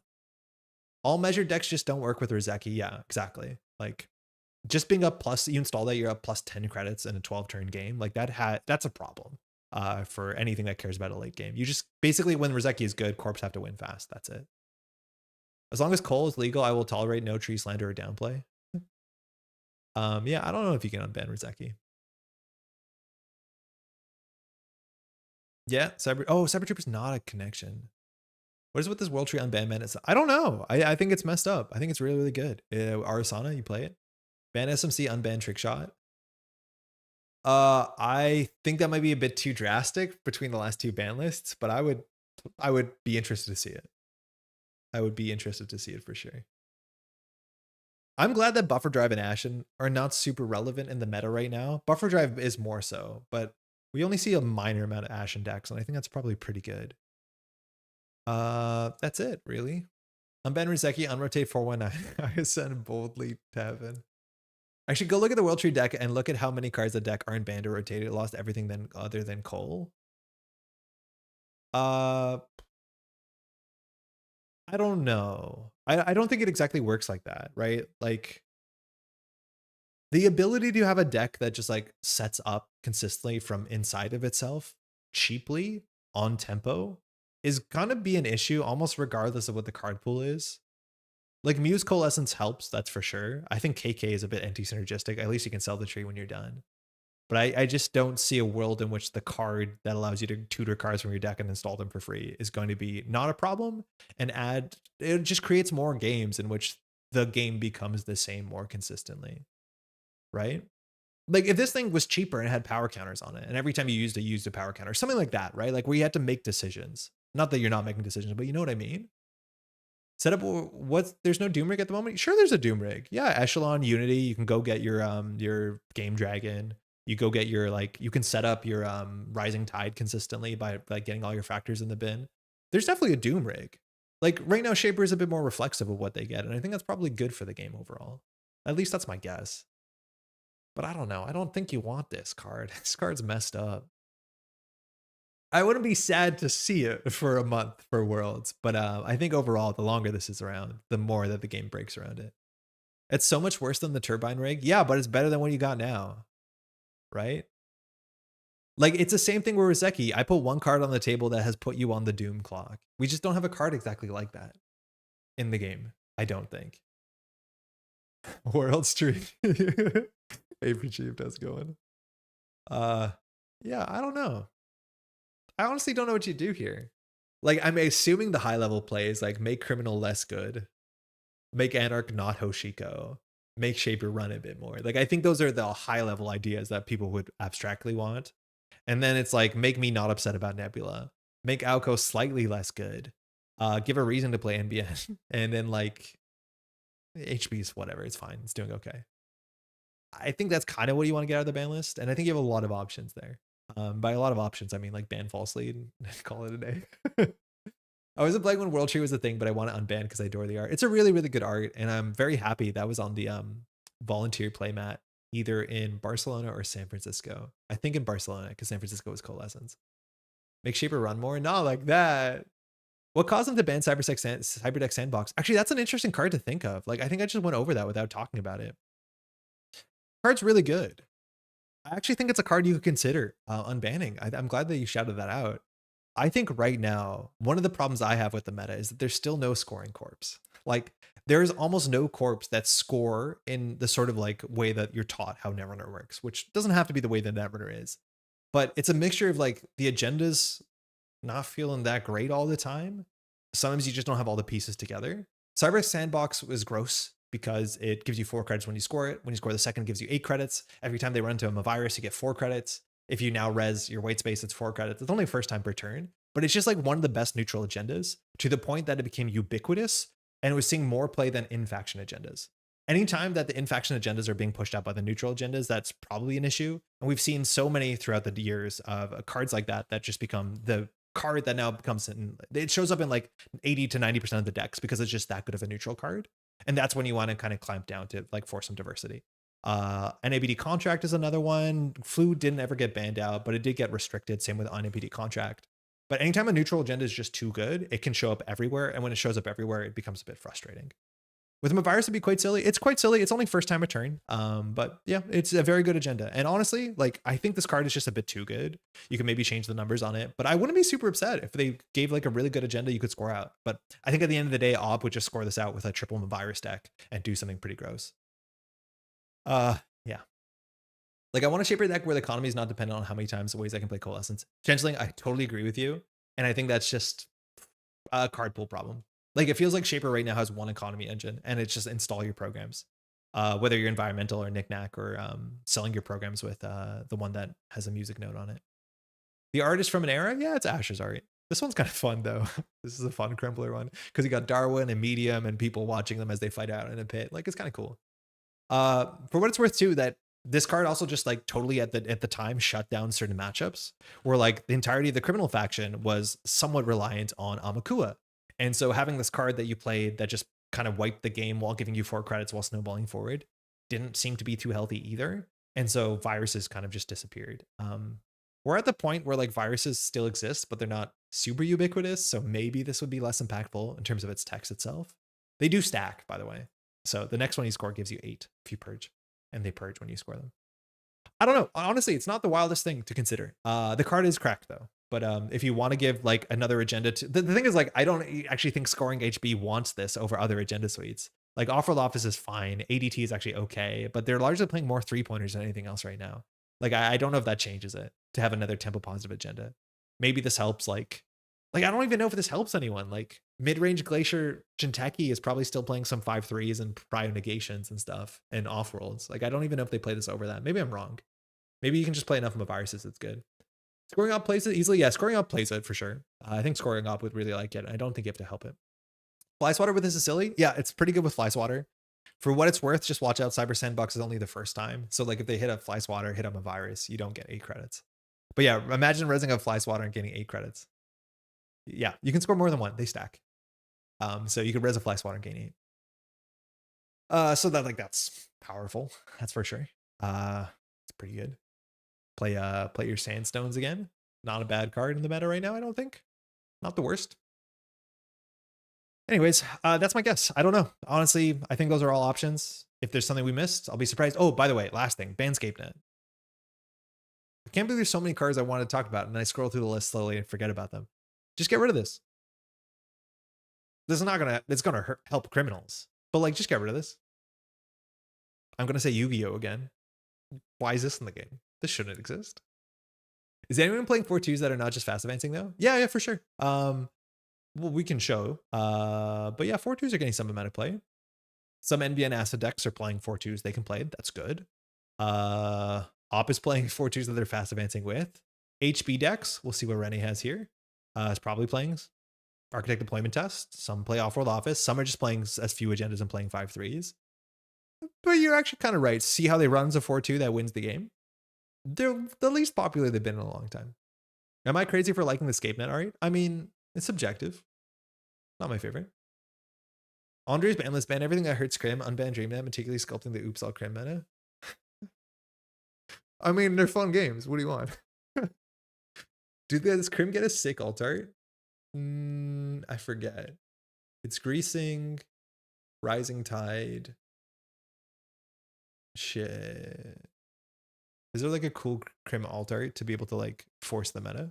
There's like the Carmen, but Carmen's not very popular right now. Oh, Into the Depths is the one I forgot. Yeah, I don't know. I don't know if that's going to move the needle. Mercury's on Neurospike? Yeah, and there's a Mercury. But like these are from the prize wall, so I guess you could maybe get them for the event because you can win tickets at COS by just showing up. So I guess, yeah, you could get that. But like, yeah. Carmen's not very popular right now, but it'll come back. For sure. Anyways, that's mostly it. Thanks for hanging out tonight. Ooh, I wonder what this button does. Ooh. Thanks so much for hanging out. Thanks to all these names and more. I need to update this. We're basically at the point of the year where we go through and like update the colors of the rings and stuff. There's a system, there's a lore. But thank you so much to all these names and more who've been supporting the Metropole Grid. Whether it's been for a long time or a short time, it just gives me the time and effort to do all this sort of video stuff. It's been a bit slow here, that's for sure. We've had a new job, all this sort of stuff, Cons has ended. But we're gonna be back, we're gonna be doing more streams, that's for sure.